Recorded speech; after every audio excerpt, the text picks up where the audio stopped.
പ്രിയപ്പെട്ട ദൈവമക്കളെ, ഇന്ന് നിങ്ങളോട് കൂടെ ആയിരിക്കാൻ ദൈവം എൻ്റെ മേൽ ചൊരിഞ്ഞ അനുഗ്രഹങ്ങൾ നിങ്ങളോട് പങ്കുവയ്ക്കാൻ ഇടയാക്കിയ എൻ്റെ നല്ലവനായ ദൈവത്തിന് ഞാൻ ആദ്യമേ തന്നെ നന്ദി പറയുകയാണ്. മൂലമറ്റം അടുത്ത് അറക്കുളം മൂന്നുങ്കവയൽ എന്ന കൊച്ചു ഗ്രാമത്തിലാണ് ഞാൻ ജനിച്ചു വളർന്നത്. മൂലമറ്റം എന്ന് പറയുമ്പോൾ തന്നെ നമുക്കറിയാം, പവർ ഹൗസ് അവിടെയാണ്. ഇടുക്കി അണക്കെട്ടിൽ നിന്ന് വെള്ളം പുറത്തേക്ക് വന്ന് അത് ജലചക്രത്തിൽ കഴുകി കരണ്ട് ഉൽപ്പാദിപ്പിക്കപ്പെട്ട് ഇരുട്ടിനെ മാറ്റുകയാണ്. വാസ്തവത്തിൽ ശരിയായ പവർ ഹൗസ് എന്താണെന്നും ശരിയായ ശക്തി എന്താണെന്നും എനിക്ക് മനസ്സിലാക്കുവാൻ ഭാഗ്യം ലഭിച്ചത് പോട്ട ആശ്രമത്തിൽ നിന്നാണ്. ഒരു ദരിദ്ര കുടുംബത്തിലാണ് ഞാൻ ജനിച്ചു വളർന്നത്. എൻ്റെ ചാച്ചൻ ഒരു സാധാരണ കൂലിപ്പണിക്കാരൻ, ഷാപ്പിൽ കള്ളുകച്ചവടവും കറിക്കച്ചവടവും നടത്തുന്ന ജോലി, ഒരു ടാപ്പിങ്ങുകാരൻ. ചെറുപ്പം മുതലേ ചാച്ചനോടൊപ്പം ഞങ്ങളെ ജോലിയിൽ സഹായിക്കുന്നു. എൻ്റെ കുട്ടിക്കാലം ആ രീതിയിൽ മുന്നോട്ട് പോവുകയായിരുന്നു. അപ്പനെ സഹായിക്കുന്നതിൽ അങ്ങേയറ്റം താല്പര്യവും ആഗ്രഹവും എൻ്റെ ഉള്ളിലുണ്ടായിരുന്നു. എൻ്റെ ചാച്ചൻ്റെ പേര് ജോസഫ്, അമ്മയുടെ പേര് അന്നക്കുട്ടി. എൻ്റെ ചാച്ചൻ മരിച്ചു പോയിട്ട് 12 വർഷമായി. എൻ്റെ അനുജന്മാർ 3 പേരുണ്ട്. ഏതായാലും പ്രിയപ്പെട്ടവരെയും, അങ്ങനെ ചെറുപ്പകാലഘട്ടം എന്ന് പറഞ്ഞു കഴിഞ്ഞാൽ വാസ്തവത്തിൽ എൻ്റെ അപ്പൻ ഷാപ്പിൽ കള്ളുകച്ചവടം നടത്താനായിട്ട് പോകുമ്പോൾ അച്ഛനോടൊപ്പം ചാച്ചനോടൊപ്പം ഞങ്ങൾ പോകും. ചാച്ചൻ നല്ല ഒരു പ്രാർത്ഥനാരൂപിയുള്ള ആളായിരുന്നു. അതുകൊണ്ട് ഷാപ്പിൽ ചെന്നാലും പ്രാർത്ഥിക്കുമായിരുന്നു. ഷാപ്പിൽ ഒരു തിരഹൃദയത്തിൻ്റെ ഫോട്ടോ ഒട്ടിച്ചു വെച്ചിട്ടുണ്ട്. അതിൻ്റെ മുമ്പിൽ നിന്ന് ഒരു സ്വർഗസ്ഥനായ പിതാവും ഒരു നന്മ നിറഞ്ഞ മറിയമേ ഒരു തൃത്വസ്തുതിയും ചൊല്ലിയിട്ട് ചാച്ചൻ ഷാപ്പിൽ കള്ള് അളക്കാറുണ്ടായിരുന്നുള്ളൂ. അങ്ങനെ പ്രാർത്ഥിക്കുമ്പോൾ പ്രഭാത കുടിയന്മാർ ആമേൻ എന്ന് പറയാൻ ഷാപ്പിൽ ഉണ്ടാവും. വൈകുന്നേരം വീട്ടിൽ സന്ധ്യപ്രാർത്ഥന എന്ന് പറഞ്ഞു കഴിഞ്ഞാൽ 1.5 മണിക്കൂർ നേരത്തെ പ്രാർത്ഥനയാണ്. അത് മുട്ടുകുത്തി തന്നെയുള്ള പ്രാർത്ഥനയാണ്. ആ നാട്ടിൽ ഏറ്റവും കൂടുതൽ ശബ്ദത്തിൽ പ്രാർത്ഥിക്കുന്ന കുടുംബം ഞങ്ങളുടെ കുടുംബമാണെന്നാണ് നാട്ടുകാർ പറയുന്നത്. കാരണം ഷാപ്പിലെ നല്ല കന്നാസൊക്കെ വീട്ടിൽ കൊണ്ടുവന്നാണ് വെച്ചിരിക്കുന്നത്. സന്ധ്യപ്രാർത്ഥന കഴിഞ്ഞാൽ മാതാവിൻ്റെ പാട്ട്, കർത്താവിൻ്റെ പാട്ട് ഒക്കെ പാടുന്നത് ഈ ഷാപ്പിലെ കന്നാസെ കൊട്ടിയാണ്. എല്ലാവരും കുറേശ്ശെ കുടിച്ചിട്ടുണ്ട്. ചാച്ചനൊരു ലിമിറ്റുണ്ട്, ഞങ്ങൾക്ക് പ്രത്യേകിച്ച് ലിമിറ്റൊന്നുമില്ല. ഏതായാലും എല്ലാവരും കുടിച്ച് എല്ലാവരും ഒരുമിച്ച് മാതാവിൻ്റെ പാട്ട് പാടി കർത്താവിൻ്റെ പാട്ട് പാടി വല്ലോ ഹിന്ദി പാട്ടോ സിനിമാ പാട്ടോ ഒക്കെ പാടിയാണ് സന്ധ്യപ്രാർത്ഥന അവസാനിപ്പിക്കുന്നത്. എന്നിട്ടും അഭിമാനിച്ചു ഞങ്ങൾ ക്രിസ്ത്യാനികളാണെന്ന്. എവിടെയാണ് എനിക്ക് തെറ്റുപറ്റിയത്? എവിടെയാ എൻ്റെ കുടുംബത്തിന് തെറ്റുപറ്റിയത്? അത് മനസ്സിലായത് പോട്ട ആശ്രമത്തിൽ വന്നപ്പോഴാണ്. മർക്കോസിൻ്റെ സുവിശേഷം 12-ാം അധ്യായം 24-ാം വാക്യം അവിടുന്ന് കേട്ടു. വിശുദ്ധ ലിഖിതമോ ദൈവത്തിൻ്റെ ശക്തിയോ അറിയാത്തതുകൊണ്ടല്ലേ നിങ്ങൾക്ക് തെറ്റുപറ്റിയിരിക്കുന്നത് എന്ന്. ശരിയെന്ന് തോന്നിയ വഴികളിലൂടെയാണ് ഞങ്ങൾ സഞ്ചരിച്ചത്. ഞങ്ങളുടെ മനസ്സിൽ ശരിയെന്ന് തോന്നിയ വഴികളൊക്കെ ഞങ്ങൾ മുന്നോട്ട് പോയി. പക്ഷേ ബൈബിളിൽ പിന്നീട് കണ്ടു ശരിയെന്ന് തോന്നുന്ന വഴികൾ മരണത്തിലേക്ക് നയിക്കുന്നതാവാം എന്ന്. മരണത്തിലേക്ക് നയിക്കുന്ന ഒരു വഴിയായിരുന്നല്ലോ മത്തിക്കച്ചവടവും മദ്യപാനവുമൊക്കെ. എനിക്ക് ഏതാണ്ട് 5 വയസ്സ് പ്രായമുള്ളപ്പോൾ എൻ്റെ ചാച്ചൻ ഷാപ്പിൽ കൊണ്ടുപോയി എനിക്ക് 1/2 ഗ്ലാസ് കള്ള് തന്നതാണ്. എൻ്റെ അമ്മച്ചി പറഞ്ഞിട്ടുണ്ട് എന്നെ മാമുദീസ മുക്കാൻ കൊണ്ടുപോയത് എൻ്റെ വല്യപ്പനാണെന്ന്. വല്യപ്പനും വല്യമ്മയും ബന്ധുക്കളും ഒക്കെ ചേർന്ന് എന്നെ മാമുദീസ മുക്കാൻ എൻ്റെ ഇടവക പള്ളിയിൽ, അറക്കുളം പഴയ പള്ളി, ആ പള്ളിയുടെ ആനവാതക്ക് നിൽക്കുമ്പോൾ രാവിലെ വല്യപ്പൻ ഇത്തിരി കുടിച്ചിട്ടുണ്ട്. എന്നെ എടുത്തു പിടിക്കാനുള്ള ഒരു ശക്തിക്ക് വേണ്ടിയിട്ടാണ് എന്നെനിക്ക് തോന്നുന്നു.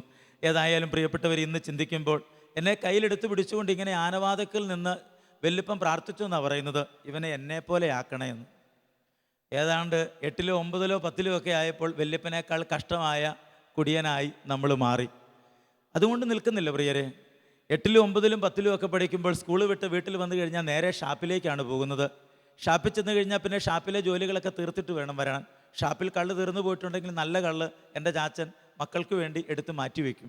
അപ്പനും മക്കളും ഒന്നിച്ച് ഒരു ഷാപ്പിലിരുന്ന് വട്ടത്തിലിരുന്ന് കുടിക്കുമ്പോൾ നാട്ടുകാരൊക്കെ പറയുമായിരുന്നു, കണ്ടോ ഈ അപ്പൻ്റെയും മക്കളുടെയും കൂട്ടായ്മ, എന്തു വലിയ സ്നേഹമാണ് അവർക്ക്, എന്തു വലിയ ബന്ധമാണവർക്ക്. വാസ്തവത്തിൽ പ്രിയപ്പെട്ട ദൈവമക്കളെ, എൻ്റെ ചാച്ചൻ കുടിച്ച് വീട്ടിൽ വന്ന് കാര്യമായ ബഹളമൊന്നും ഉണ്ടാക്കിയതായി എനിക്കിന്ന് വരെയും ഓർമ്മയില്ല. മദ്യപാനം അത്ര തെറ്റാണ് എന്ന് എനിക്ക് ആ കാലഘട്ടത്തിൽ പറയാൻ പറ്റുമായിരുന്നില്ല. മദ്യപാനം തെറ്റാണെന്നും പാപമാണെന്നും ഒക്കെ ഞാൻ മനസ്സിലാക്കുന്നത് പോട്ടെ ആശ്രമത്തിൽ വന്ന് തമ്പുരാൻ്റെ വചനത്തിന് മുമ്പിൽ ജീവിതം സമർപ്പിച്ചപ്പോഴാണ്. ഈ പോക്ക് ശരിയല്ല എന്ന് മനസ്സിലാകുന്നത്. ഞാൻ പോട്ടയിലേക്ക് തന്നെ വരാനായിട്ട് കാരണമായി തീരുന്നത് എൻ്റെ വീടിൻ്റെ തൊട്ടടുത്തുണ്ടായിരുന്ന ഒരു ചേട്ടത്തി എന്നോട് പറഞ്ഞു, നീ ഇങ്ങനെ കുടിച്ച് വലിച്ച് നശിച്ചു പോകരുത്, നീ പോട്ടെ പോകണം. അങ്ങനെ പോട്ടെ പോകണം എന്ന് പറഞ്ഞ അവസരത്തിൽ ഞാനിങ്ങനെ പോട്ടെ എന്നല്ല കേട്ടത്, ഗ്രോട്ടോയിൽ പോവുക എന്നാണ് കേട്ടത്. മാതാവിനോട് ചെറുപ്പം മുതലേ ഒരു ഭക്തി ഉള്ളതുകൊണ്ട് എന്നാൽ പിന്നെ ഗ്രോട്ടോയിൽ പോയേക്കാം. അങ്ങനെ പോട്ടയിലെത്തിയപ്പോൾ ബഹുമാനപ്പെട്ട മാത്യു നായിക്കമ്പറമ്പിലച്ചൻ ഭാഷാവരത്തോടെ ദൈവത്തെ സ്തുതിക്കുകയാണ്. ശാല മല മല മല എന്നൊക്കെ പറഞ്ഞാൽ പ്രാർത്ഥിക്കുന്നത്. തരക്കേടില്ലാത്തൊരു പ്രാർത്ഥന തന്നെ. മതമേതായാലും മനുഷ്യൻ നന്നായാൽ മതി എന്നൊരു ചിന്തയായിരുന്നു ആ കാലഘട്ടത്തിൽ എനിക്കുണ്ടായിരുന്നത്. പക്ഷേ ഈശോയെ അടുത്തറിഞ്ഞപ്പോഴല്ലേ മരിച്ച് ഉയർത്തെഴുന്നേറ്റ് തൻ്റെ ശിഷ്യന്മാരോട് സംസാരിച്ചിട്ടുള്ള ഏക മതനേതാവ് ക്രിസ്തുവാണെന്ന് മനസ്സിലായത്. ക്രിസ്തു നമ്മുടെ കൂടെ നിൽക്കുന്നവനാണെന്ന് മനസ്സിലായത്. അങ്ങനെ ആഴമായൊരു ചിന്ത എനിക്ക് കിട്ടുകയാണ്. ഏതായാലും പ്രിയപ്പെട്ട ദൈവമക്കളെ, പോട്ടെ ആശ്രമത്തിൽ ഞാൻ വന്ന് ഒരു ദിവസത്തെ പ്രാർത്ഥനയിൽ പങ്കെടുത്തു കഴിഞ്ഞപ്പോൾ എൻ്റെ ഉള്ളിൽ ഒരു ചിന്ത, ഞാൻ മാത്രം രക്ഷപ്പെട്ടാൽ പോരാ. അപ്പോൾ കാര്യമായിട്ട് രക്ഷപ്പെട്ടിട്ടൊന്നുമില്ല, എന്നാലും ഒരു ചിന്ത, ഞാൻ മാത്രം രക്ഷപ്പെട്ടാൽ പോരാ, മറ്റുള്ളവർ രക്ഷപ്പെടണം എന്ന ഒരു ചിന്ത. വാസ്തവത്തിൽ മറ്റുള്ളവർ രക്ഷപ്പെടണം എന്ന ചിന്ത, മറ്റുള്ളവർ അനുഗ്രഹിക്കപ്പെടണം എന്ന ചിന്തയായിരിക്കാം എൻ്റെ ദൈവം എന്നെ ഈ അവസ്ഥയിൽ എത്തിച്ചത് എന്ന് ഞാൻ വിചാരിക്കുകയാണ്.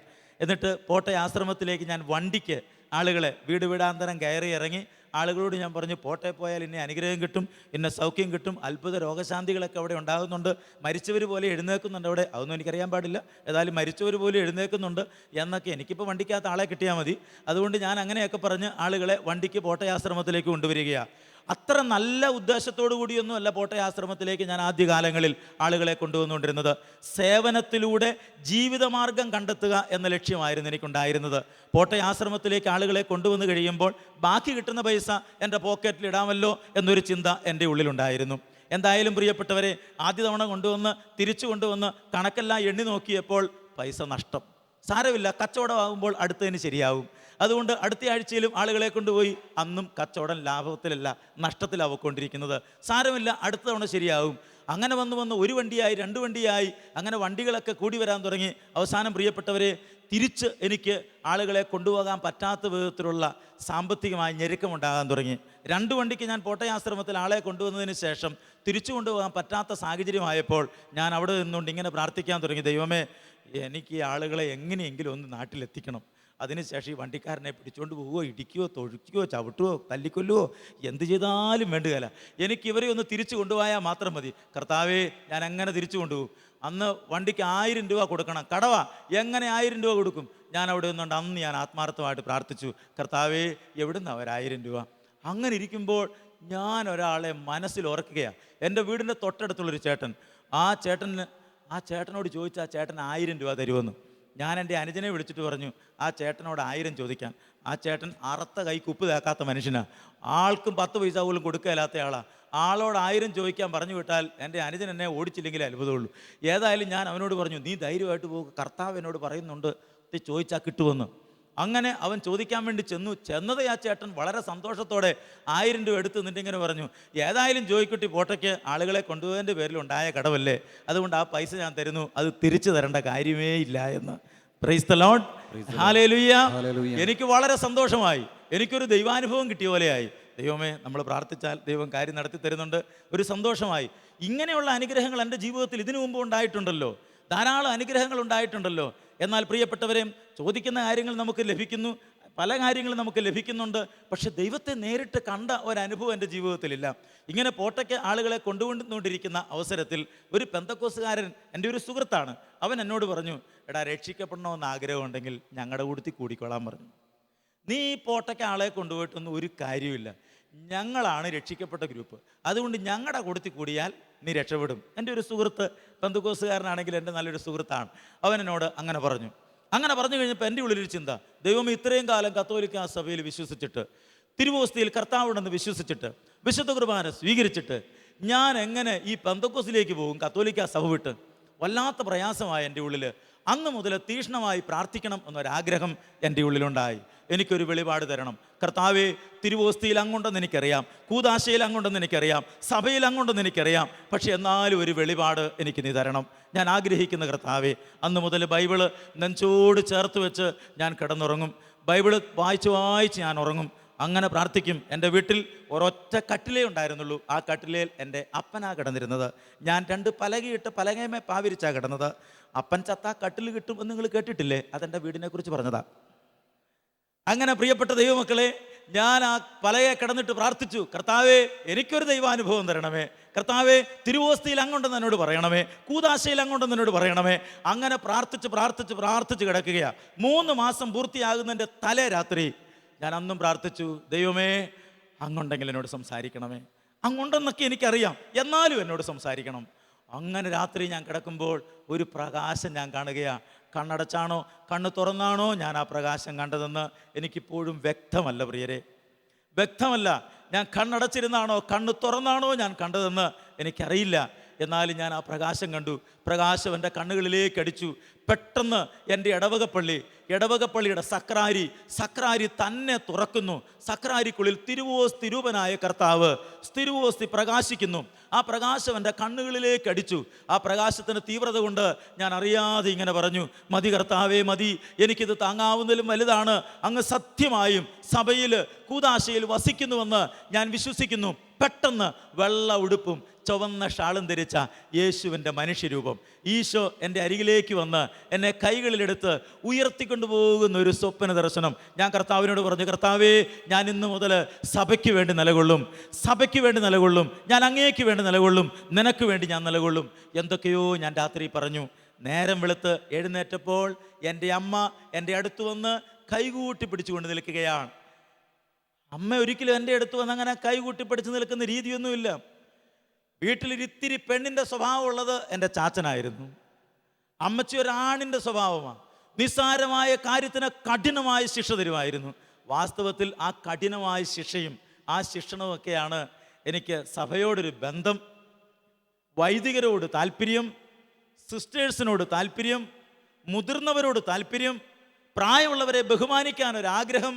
ഇതൊക്കെ എൻ്റെ മാതാപിതാക്കന്മാരിൽ നിന്ന് എനിക്ക് കിട്ടിയതാ പ്രിയരെ.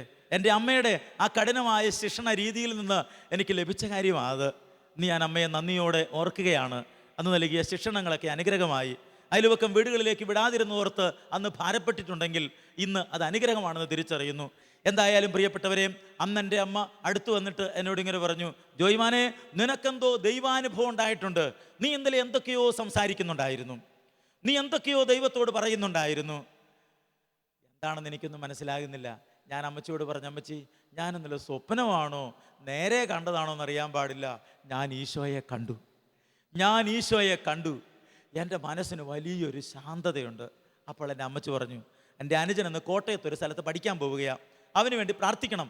ഓരോരുത്തരും വ്യക്തിപരമായി പ്രാർത്ഥിക്കും എന്ന് കുടുംബ പ്രാർത്ഥനയുണ്ട്, അല്ലാതെ കുടുംബത്തിൽ തന്നെ വെച്ച് വേറെ ആൾക്ക് വേണ്ടി പ്രാർത്ഥിക്കുന്ന ഒരു രീതി അങ്ങനെയൊന്നും ഉണ്ടായിരുന്നില്ല. അമ്മച്ചി പറഞ്ഞതനുസരിച്ച് ഞാൻ പ്രാർത്ഥിക്കാനായിട്ട് പ്രാർത്ഥനാ മുറിയിലേക്ക് വരുന്നു. അങ്ങനെ പ്രാർത്ഥനാ മുറിയിൽ നിൽക്കുമ്പോൾ പോട്ടേന്ന് കേട്ട ബഹുമാനപ്പെട്ട നായിക്കമ്പ്രമലച്ചന് പനക്കലച്ചനൊക്കെ നടത്തുന്ന ആ പ്രാർത്ഥനകൾ, സ്തുതിച്ചുള്ള പ്രാർത്ഥന, ഏറ്റുചൊല്ലിയുള്ള പ്രാർത്ഥന, അതെൻ്റെ മനസ്സിൽ കിടന്നത് ഞാനും ചൊല്ലിക്കൊടുത്തു. അവർ ഏറ്റുചൊല്ലി. എൻ്റെ അമ്മയുണ്ട്, അമ്മയുടെ അമ്മയുണ്ട്, അയൽവക്കത്തെ ഒരു ചേടത്തി, ഞങ്ങൾ കുറേ നാളുകളായി പിണക്കത്തിലായിരുന്നു. ആ ചേടത്തിയും കൂടെ വിളിച്ചപ്പോൾ ആ ചേടത്തിയും വരാൻ തയ്യാറായി. ഞങ്ങളെല്ലാവരും ഒരുമിച്ച് പ്രാർത്ഥിക്കുകയാണ്. ഞാൻ ഈ പ്രാർത്ഥന ചൊല്ലിക്കൊടുത്തുകൊണ്ടിരിക്കുന്നു. കുറേ സമയം കഴിഞ്ഞപ്പോൾ എൻ്റെ കാല് മരച്ചു വരുന്നു, ശരീരത്തിൻ്റെ ഭാരം അങ്ങ് കുറയുന്നു. ഞാൻ എവിടെയാണ് നിൽക്കുന്നതെന്ന് എനിക്കറിയാൻ പാടില്ലാത്തതുപോലെ ഒരു പ്രത്യേക ആനന്ദം, ഒരു പ്രത്യേക സന്തോഷം. പെട്ടെന്ന് നാവങ്ങ് കുഴഞ്ഞ് ഒരു ശബ്ദം പുറത്തേക്ക് വരാൻ തുടങ്ങി. അന്നെനിക്ക് മനസ്സിലായില്ലെങ്കിലും ഇന്നെനിക്ക് പറയാൻ പറ്റും പ്രിയരെ, അതെനിക്ക് പാഷാവരം ലഭിക്കുന്ന അനുഭവമായിരുന്നുവെന്ന്. അങ്ങനെ എനിക്ക് വീട്ടിൽ വെച്ച് പാഷാവരത്തിൻ്റെ അഭിഷേകം എൻ്റെ ദൈവം എനിക്ക് നൽകി. Praise the Lord, hallelujah. ഈ ഒരു അഭിഷേകത്തിൽ ഞാൻ നിൽക്കുമ്പോൾ എൻ്റെ അനുജൻ പേടിച്ച് അരണ്ട് ഒരു സൈഡിലേക്ക് മാറി. എൻ്റെ അമ്മ എൻ്റെ അടുക്കിലേക്ക് വന്നിട്ട് എൻ്റെ കൈയെടുത്ത് അമ്മയുടെ തലയെ കൊണ്ടുവച്ചു. നീ എനിക്ക് വേണ്ടി പ്രാർത്ഥിക്കണമെന്ന് പറഞ്ഞു. ഞാൻ അമ്മച്ചിക്ക് വേണ്ടി പ്രാർത്ഥിച്ചു. അപ്പോൾ അമ്മച്ചിയുടെ അമ്മച്ചി കൈകൂപ്പി നിൽക്കുകയാണ്. അങ്ങനെ അമ്മച്ചിയുടെ അമ്മച്ചിക്കും വേണ്ടി പ്രാർത്ഥിച്ചു. അപ്പോൾ അനുജന് വേണ്ടി പ്രാർത്ഥിക്കാൻ ചെന്നപ്പോൾ അവനൊരു നിരീശ്വരവാദിയാണ്. അവൻ പേടിച്ച് മാറി നിൽക്കുകയാണ്. ഇങ്ങോട്ട് വരരുതേ എന്നതുപോലെയാണ് അവൻ്റെ നിപ്പ്. ഏതായാലും അവൻ അങ്ങനെ പേടിച്ചരണ്ട് അവിടെ നിന്നു. സംഭവം അങ്ങോട്ട് കഴിഞ്ഞു. നാട്ടിലിത് പെട്ടെന്ന് പാട്ടായി. പാട്ടാകാൻ കാരണം എൻ്റെ അയൽവക്കത്തെ ഒരു ചേട്ടത്തി അവിടെ വന്നപ്പോൾ എൻ്റെ അമ്മച്ചി ഇങ്ങനെ പറഞ്ഞു, മറിയക്കുട്ടി, ജോയിമാൻ എന്തോ ഒരു ദൈവാനുഭവം ഉണ്ടായിട്ടുണ്ട്, അവനിന്ന് ഞങ്ങൾക്കൊക്കെ വേണ്ടി പ്രാർത്ഥിച്ചു, നിങ്ങൾക്ക് വേണ്ടി പ്രാർത്ഥിച്ചോ? അങ്ങനെയാണെങ്കിൽ ഞങ്ങളുടെ വീട്ടിൽ വന്നത് പ്രാർത്ഥിക്കാൻ പറയാം. ഞാൻ പുറത്തു പോയിട്ട് വീട്ടിൽ വന്നു കഴിഞ്ഞപ്പോൾ എൻ്റെ അമ്മച്ചി എന്നോട് പറഞ്ഞു, എടാ നീ ആ മറിയക്കുട്ടിയുടെ വീട്ടിൽ പോയെന്ന് പ്രാർത്ഥിക്കണമെന്ന് പറഞ്ഞു. ഞാൻ പറഞ്ഞു, അമ്മച്ചി ഞാൻ പോവുകയില്ല. അല്ല നീ പോണം. അമ്മച്ചി അത് പറയേണ്ട കാര്യമില്ലായിരുന്നു, നീ പോണം. അങ്ങനെ അമ്മച്ചി പറഞ്ഞതുകൊണ്ട് ഏതായാലും എന്നാൽ പ്രാർത്ഥിക്കാൻ പോയേക്കാം എന്നൊരു തീരുമാനം എൻ്റെ ഉള്ളിലുണ്ടായി. അങ്ങനെ ഞാൻ പ്രാർത്ഥിക്കാൻ വേണ്ടി മറിയക്കുട്ടി ചേട്ടത്തിയുടെ വീട്ടിലേക്ക് പോവുകയാണ്. മറിയക്കുട്ടി ചേട്ടത്തിയുടെ വീട് ഒരു കുന്നിൻ്റെ മുകളിലാണ്. അവിടെ ചെന്ന് കഴിഞ്ഞപ്പോൾ അവിടെ ധാരാളം ആളുകൾ. സാധാരണ ഞങ്ങളുടെ നാട്ടിലെ ആളുകൾ അങ്ങനെ കൂടുന്നത് വല്ലോ മലമ്പാമ്പ് ഇറങ്ങി വന്നാലോ, അല്ലെങ്കിൽ എന്തെങ്കിലും അപകടം ഉണ്ടായാലോ, ആശുപത്രി കൊണ്ടുപോകുന്ന എന്തെങ്കിലും കാര്യം വന്നാലോ വീട്ടിലെ ആളുകളെല്ലാം ഒരുമിച്ച് കൂടാറുള്ളത്. എന്തോ പ്രശ്നമുണ്ടെന്ന് എനിക്ക് മനസ്സിലായി. ഏതായാലും ഇന്ന് പ്രാർത്ഥന നടക്കുകയില്ല. രക്ഷപ്പെട്ടു. എന്തായാലും ഞാൻ അവിടെ ചെന്നപ്പോൾ പതിയെ മറിയക്കുട്ടി ചേച്ചനെ ഞാൻ അന്വേഷിക്കുക. മറിയക്കുട്ടി ചേച്ചി എവിടെയാണ്? ഞാൻ നോക്കിയപ്പോൾ മറിയക്കുട്ടി ചേച്ചി അടുക്കളയിൽ പോയിരിക്കുക. ഞാൻ നേരെ അടുക്കളയിലോട്ട് ചെന്നു. എനിക്ക് ആ വീടുമായിട്ട് നല്ല പരിചയമുണ്ട്. മറിയക്കുട്ടി ചേച്ചിയോട് ഞാൻ ഇങ്ങനെ പറഞ്ഞു, ചേച്ചി എന്തിനാണ് ഈ ആളുകളെല്ലാം കൂടെ ഒരുമിച്ച് കൂടിയിരിക്കുന്നത്? അവരെല്ലാം കൂടെ പ്രാർത്ഥിക്കാൻ വന്നതാണ്. എൻ്റെ ശരീരം അങ്ങ് വിറച്ചിട്ട്, ഞാനങ്ങ് വിയർത്തിട്ട്, മുട്ടെല്ലാം അങ്ങ് കൂട്ടിയിടിച്ച്, എങ്ങനെ നിങ്ങൾ ഭാവനയെ കണ്ടാൽ മതി. ഒരു വല്ലാത്ത അവസ്ഥയിലായി. ഞാൻ അവിടെ കിടന്ന് ഒരു പലകയിലോട്ട് കയറി ഇരുന്നു. ചേട്ടത്തി ഇച്ചിരി കുടിക്കാൻ വെള്ളം തരാൻ പറഞ്ഞു. ചേട്ടത്തി എനിക്ക് കുടിക്കാൻ ഇത്തിരി വെള്ളം തന്നു. എൻ്റെ നാവ് അങ്ങ് അണ്ണാക്കിനോട് ഒട്ടുന്ന പോലെ എനിക്ക് തോന്നുന്നത്. എനിക്ക് ആളുകളുടെ മുമ്പിൽ നിന്ന് ഒരു വാക്ക് പറയാൻ ധൈര്യമില്ല പ്രിയരെ. ആളുകളുടെ മുഖത്ത് നോക്കാൻ ധൈര്യമുള്ള ആളല്ല ഞാൻ. എൻ്റെ മുഖത്തോട്ട് ആരെങ്കിലും നോക്കിയാൽ നമ്മുടെ പരിപാടി തീർന്നു. പൊതുവെ ഒരു കോംപ്ലക്സ് ഉള്ള ആളാണ് ഞാൻ. എന്നെ ഒന്നിനും കൊള്ളുകയില്ല, ഞാൻ ദരിദ്രനാണ്, എനിക്കൊരു കഴിവില്ല, എനിക്കൊരു ശേഷിയില്ല. അങ്ങനെ ഞാൻ എന്നിലേക്ക് തന്നെ ചുരുങ്ങി ജീവിച്ച ആളാണ് ഞാൻ. ദൈവം കരുണ കാണിച്ചതുകൊണ്ട് ഞാനിപ്പോൾ നിങ്ങളുടെ മുമ്പിൽ നിൽക്കുകയാണ്. ദൈവത്തിൻ്റെ ഔദാര്യം, ദൈവത്തിൻ്റെ സ്നേഹം, ഞാനിവിടെ നിൽക്കുന്നതല്ല, എൻ്റെ ദൈവം എന്നെ ഇവിടെ നിർത്തിയതാ പ്രിയരെ. എൻ്റെ ദൈവം എന്നോട് കരുണ കാണിക്കുന്നത് കൊണ്ടാണ് ഞാനിവിടെ നിൽക്കുന്നത്. നിങ്ങൾക്കറിയാമോ, അന്ന് ഞാൻ ആ ചേട്ടത്തിയോട് പറഞ്ഞു, ചേട്ടത്തി എന്നാലും ആളുകളെ വിളിച്ചു കൂട്ടിയത് ശരിയായില്ല എന്ന്. ചേട്ടത്തി പറഞ്ഞു, നിനക്കിപ്പോൾ ടെൻഷൻ, ഞാനിപ്പോൾ ഇവർക്ക് എങ്ങനെ കാപ്പി കൊടുക്കണം എന്നോർത്ത് പ്രയാസപ്പെട്ടിരിക്കുമെന്ന്. 2 കഷ്ണം ബ്രെഡുണ്ട് ഇവിടെ, ഇത്തിരി പാലുമുണ്ട്, നീ എന്തെങ്കിലും ചെയ്യും. അവസാനം പിന്നെ ചേട്ടത്തിയോട് പറഞ്ഞിട്ട് കാര്യമില്ല. അപ്പം ഞാൻ ചേട്ടത്തി പറഞ്ഞു, തുടങ്ങാറായി. ചേട്ടത്തിക്ക് അങ്ങനെ പറയാം, ഞാൻ അങ്ങനെ പോയി തുടങ്ങും. ഒരു പ്രാർത്ഥനാ ഗ്രൂപ്പ് ഞാൻ പോയിട്ടില്ല. പ്രാർത്ഥന നടത്തുന്നത് എങ്ങനെയെന്ന് എനിക്കറിയാൻ പാടില്ല. ഞാൻ എന്നിട്ട് അവിടേക്ക് എന്നിട്ട് എനിക്കൊരു പാട്ടറിയാം, അക്കരയ്ക്ക് യാത്ര ചെയ്യും സിയോ സഞ്ചാരി എന്ന്.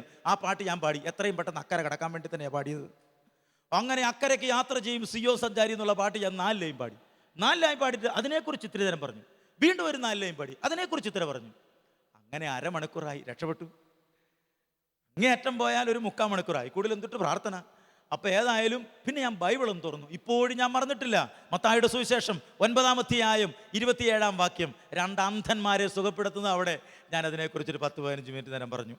പിന്നെ ഞാൻ വീട്ടിൽ നിന്ന് ആ സ്തുതിപ്പിൻ്റെ പ്രാർത്ഥന നടത്തിയതുപോലെ പ്രാർത്ഥന ഞാൻ ചൊല്ലിക്കൊടുത്തു. പോട്ടെ എന്ന് കേട്ട ആ സ്തുതിപ്പിൻ്റെ പ്രാർത്ഥനകൾ ഞാൻ ഓരോന്നോർത്തോർത്ത് ചെല്ലുകയാണ്. അവിടെ ഉണ്ടായിരുന്നവരെല്ലാം ഏറ്റി ചെല്ലുന്നു. കുറച്ച് നേരം ചൊല്ലിക്കൊണ്ടിരുന്നപ്പോൾ എൻ്റെ ശരീരത്തിൻ്റെ ഭാരം പിന്നെയും കുറയുന്നു. കാലിങ്ങനെ മരച്ച് വരുന്നു. എനിക്ക് തോന്നി വീട്ടിൽ വെച്ചുണ്ടായതുപോലെ ആ ശബ്ദം ഇവിടെയും കേൾക്കും. വീട്ടിൽ വെച്ച് ഈ ഭാഷ ആരോ ഉണ്ടായപ്പം എൻ്റെ വീട്ടുകാർ മാത്രമേ കേട്ടിട്ടുള്ളൂ. പോട്ടെ പോകുന്നവർക്കൊക്കെ വട്ടുണ്ടാകുമെന്ന് പറയുന്ന കാലമാണ്. ഇതെന്തെങ്കിലും പ്രശ്നമായി തീരും. കർത്താവേ, വീട്ടിൽ വെച്ച് ഈ പ്രശ്നം ഉണ്ടായത് കുഴപ്പമില്ല, ഇവിടെ വെച്ച് ആളുകളെ നാണം കെടുത്താൻ വേണ്ടി, എന്നെ നാണം കെടുത്താൻ വേണ്ടി കർത്താവേ ആ സ്വരം കേൾക്കരുത്. എനിക്ക് ആ സ്വരം കേൾക്കാൻ പറ്റത്തില്ല. അതുകൊണ്ട് പുറത്തേക്ക് ആ സ്വരം ഉണ്ടാകരുത്. ഞാൻ ബലം പിടിച്ച് യേശുവേ സ്തോത്രം, യേശുവേ നന്ദി എന്ന് പറയുമ്പോൾ നാവ് പുറത്തേക്ക് തള്ളി വരികയാണ്. ഞാൻ ഭാഷാവരത്തോടെ ദൈവത്തെ സ്തുതിക്കുകയാണ്. ഞാൻ ആളുകൾ കാണാതിരിക്കാൻ വേണ്ടി കണ്ണിറുക്കി അടച്ചു, കരങ്ങൾ സ്വർഗത്തിലേക്ക് ഉയർത്തി. എല്ലാവരും എൻ്റെ അവസ്ഥ കണ്ടിട്ടാണോ എന്ന് എനിക്കറിയാൻ പാടില്ല. നിലവിളിച്ച് യേശുവേ എന്ന് പറഞ്ഞവർ കാറുന്നു. കുറച്ച് കഴിഞ്ഞ് ഞാൻ നോക്കുമ്പോൾ 3-4 ചേട്ടത്തിമാരും 2-3 ചേട്ടന്മാരും എന്നേക്കാൾ ശക്തമായിട്ട് ഭാഷാവരത്തെ സ്തുതിക്കുന്നു. അപ്പോൾ എനിക്ക് മനസ്സിലായി, ഇതൊരു പകർച്ചവ്യാധിയാണ്. ഇതെനിക്ക് മാത്രമുള്ളതല്ല, അത് മറ്റുള്ളവർക്കും ഉണ്ടാകുന്ന ഒരു പരിപാടിയായത്. ഇത് തരക്കേടില്ലല്ലോ. അങ്ങനെ ഞാൻ സ്തുതിച്ചുകൊണ്ടിരിക്കുമ്പോൾ ഒരു ദർശനം ഞാൻ കാണുകയാണ്. ഒരു സ്ത്രീ പുറഞ്ഞു തിരിഞ്ഞ് നിൽക്കുകയാണ്. എനിക്കൊന്നും മനസ്സിലായില്ല. പെട്ടെന്ന് ഭയങ്കര ഒരു തലവേദന. 28 എന്ന് പറഞ്ഞൊരു നമ്പർ ഇങ്ങനെ കറങ്ങി വരികയാണ്. എനിക്കൊന്നും മനസ്സിലായില്ല. പെട്ടെന്നൊരു ചിന്ത എൻ്റെ ഉള്ളിൽ, 28 വർഷം പഴക്കമുള്ള തലവേദനയുള്ള ഒരു സ്ത്രീയെ കർത്താവ് സുഖപ്പെടുത്തുന്നു എന്ന് ഞാൻ ആ സമയത്ത് അറിയാതെ എന്നതുപോലെ വിളിച്ചു പറഞ്ഞപ്പോൾ ആ വീട്ടിലെ മറിയക്കുട്ടി ചേട്ടത്തി പറയുകയാ, മോനെ നീ അത് പറഞ്ഞപ്പോൾ എൻ്റെ തലയിലേക്ക് ഒരു തണുപ്പ് വന്നു. അപ്പോൾ മുതൽ 10-28 വർഷമായ എൻ്റെ തലവേദന കർത്താവ് സുഖപ്പെടുത്തിയെന്ന്. Praise the Lord. Praise the Lord. Hallelujah. Hallelujah. അത് പ്രവചനത്തിന്റെ വരമാണെന്ന് പിന്നീടാണ് മനസ്സിലാകുന്നത്. അറിവിന്റെ വരം പ്രവചനമായി തീരുന്നതാണെന്ന് പിൽക്കാലത്ത് മനസ്സിലാക്കാനായിട്ട് കഴിഞ്ഞു പ്രിയരെ. ഏതായാലും പിന്നെ ഞാൻ കണ്ടത് ജോസ് എന്ന് പറഞ്ഞൊരു പേരാ. ആ വീട്ടിലെ അങ്ങനെ ജോസ്, എനിക്കറിയാൻ പാടില്ലാത്തൊരു കാര്യമുണ്ടായിരുന്നു. ജോസിനെ അനുഗ്രഹിക്കുന്നു എന്ന് ഞാൻ പറഞ്ഞു കഴിഞ്ഞപ്പോൾ മറിയൂക്കുട്ടിച്ചി അടുത്ത് പറഞ്ഞൊരു കാര്യമുണ്ട്. എൻ്റെ മോനെ, ജോസിന് ആഴ്ചയിൽ ഫിക്സ് വരും, 3 തവണ ഫിക്സ് വന്ന് വീഴും. നിങ്ങൾക്കറിയാമോ, ഇപ്പോൾ വർഷം 25 കഴിഞ്ഞിരിക്കുന്നു, അവന് പിന്നീട് ഫിക്സ് വന്നിട്ടേ ഇല്ല. അവൻ്റെ കല്യാണവും കഴിഞ്ഞ് ഇപ്പോൾ 2 പിള്ളേരുമായി സുഖമായിട്ട് ജീവിക്കുന്നു. Praise the Lord. ഹല്ലേലൂയ. എന്തായാലും അന്നത്തെ പ്രാർത്ഥന അവസാനിപ്പിച്ചപ്പോൾ എത്രയും പെട്ടെന്ന് രക്ഷപ്പെടാനുള്ള ശ്രമമാണ് എനിക്ക്. കുന്നിറങ്ങി രക്ഷപ്പെടണം. അപ്പോൾ ആ സമൂഹത്തിൽ നിന്ന് ഒരു ചേട്ടൻ എഴുന്നേറ്റ് നിന്നു.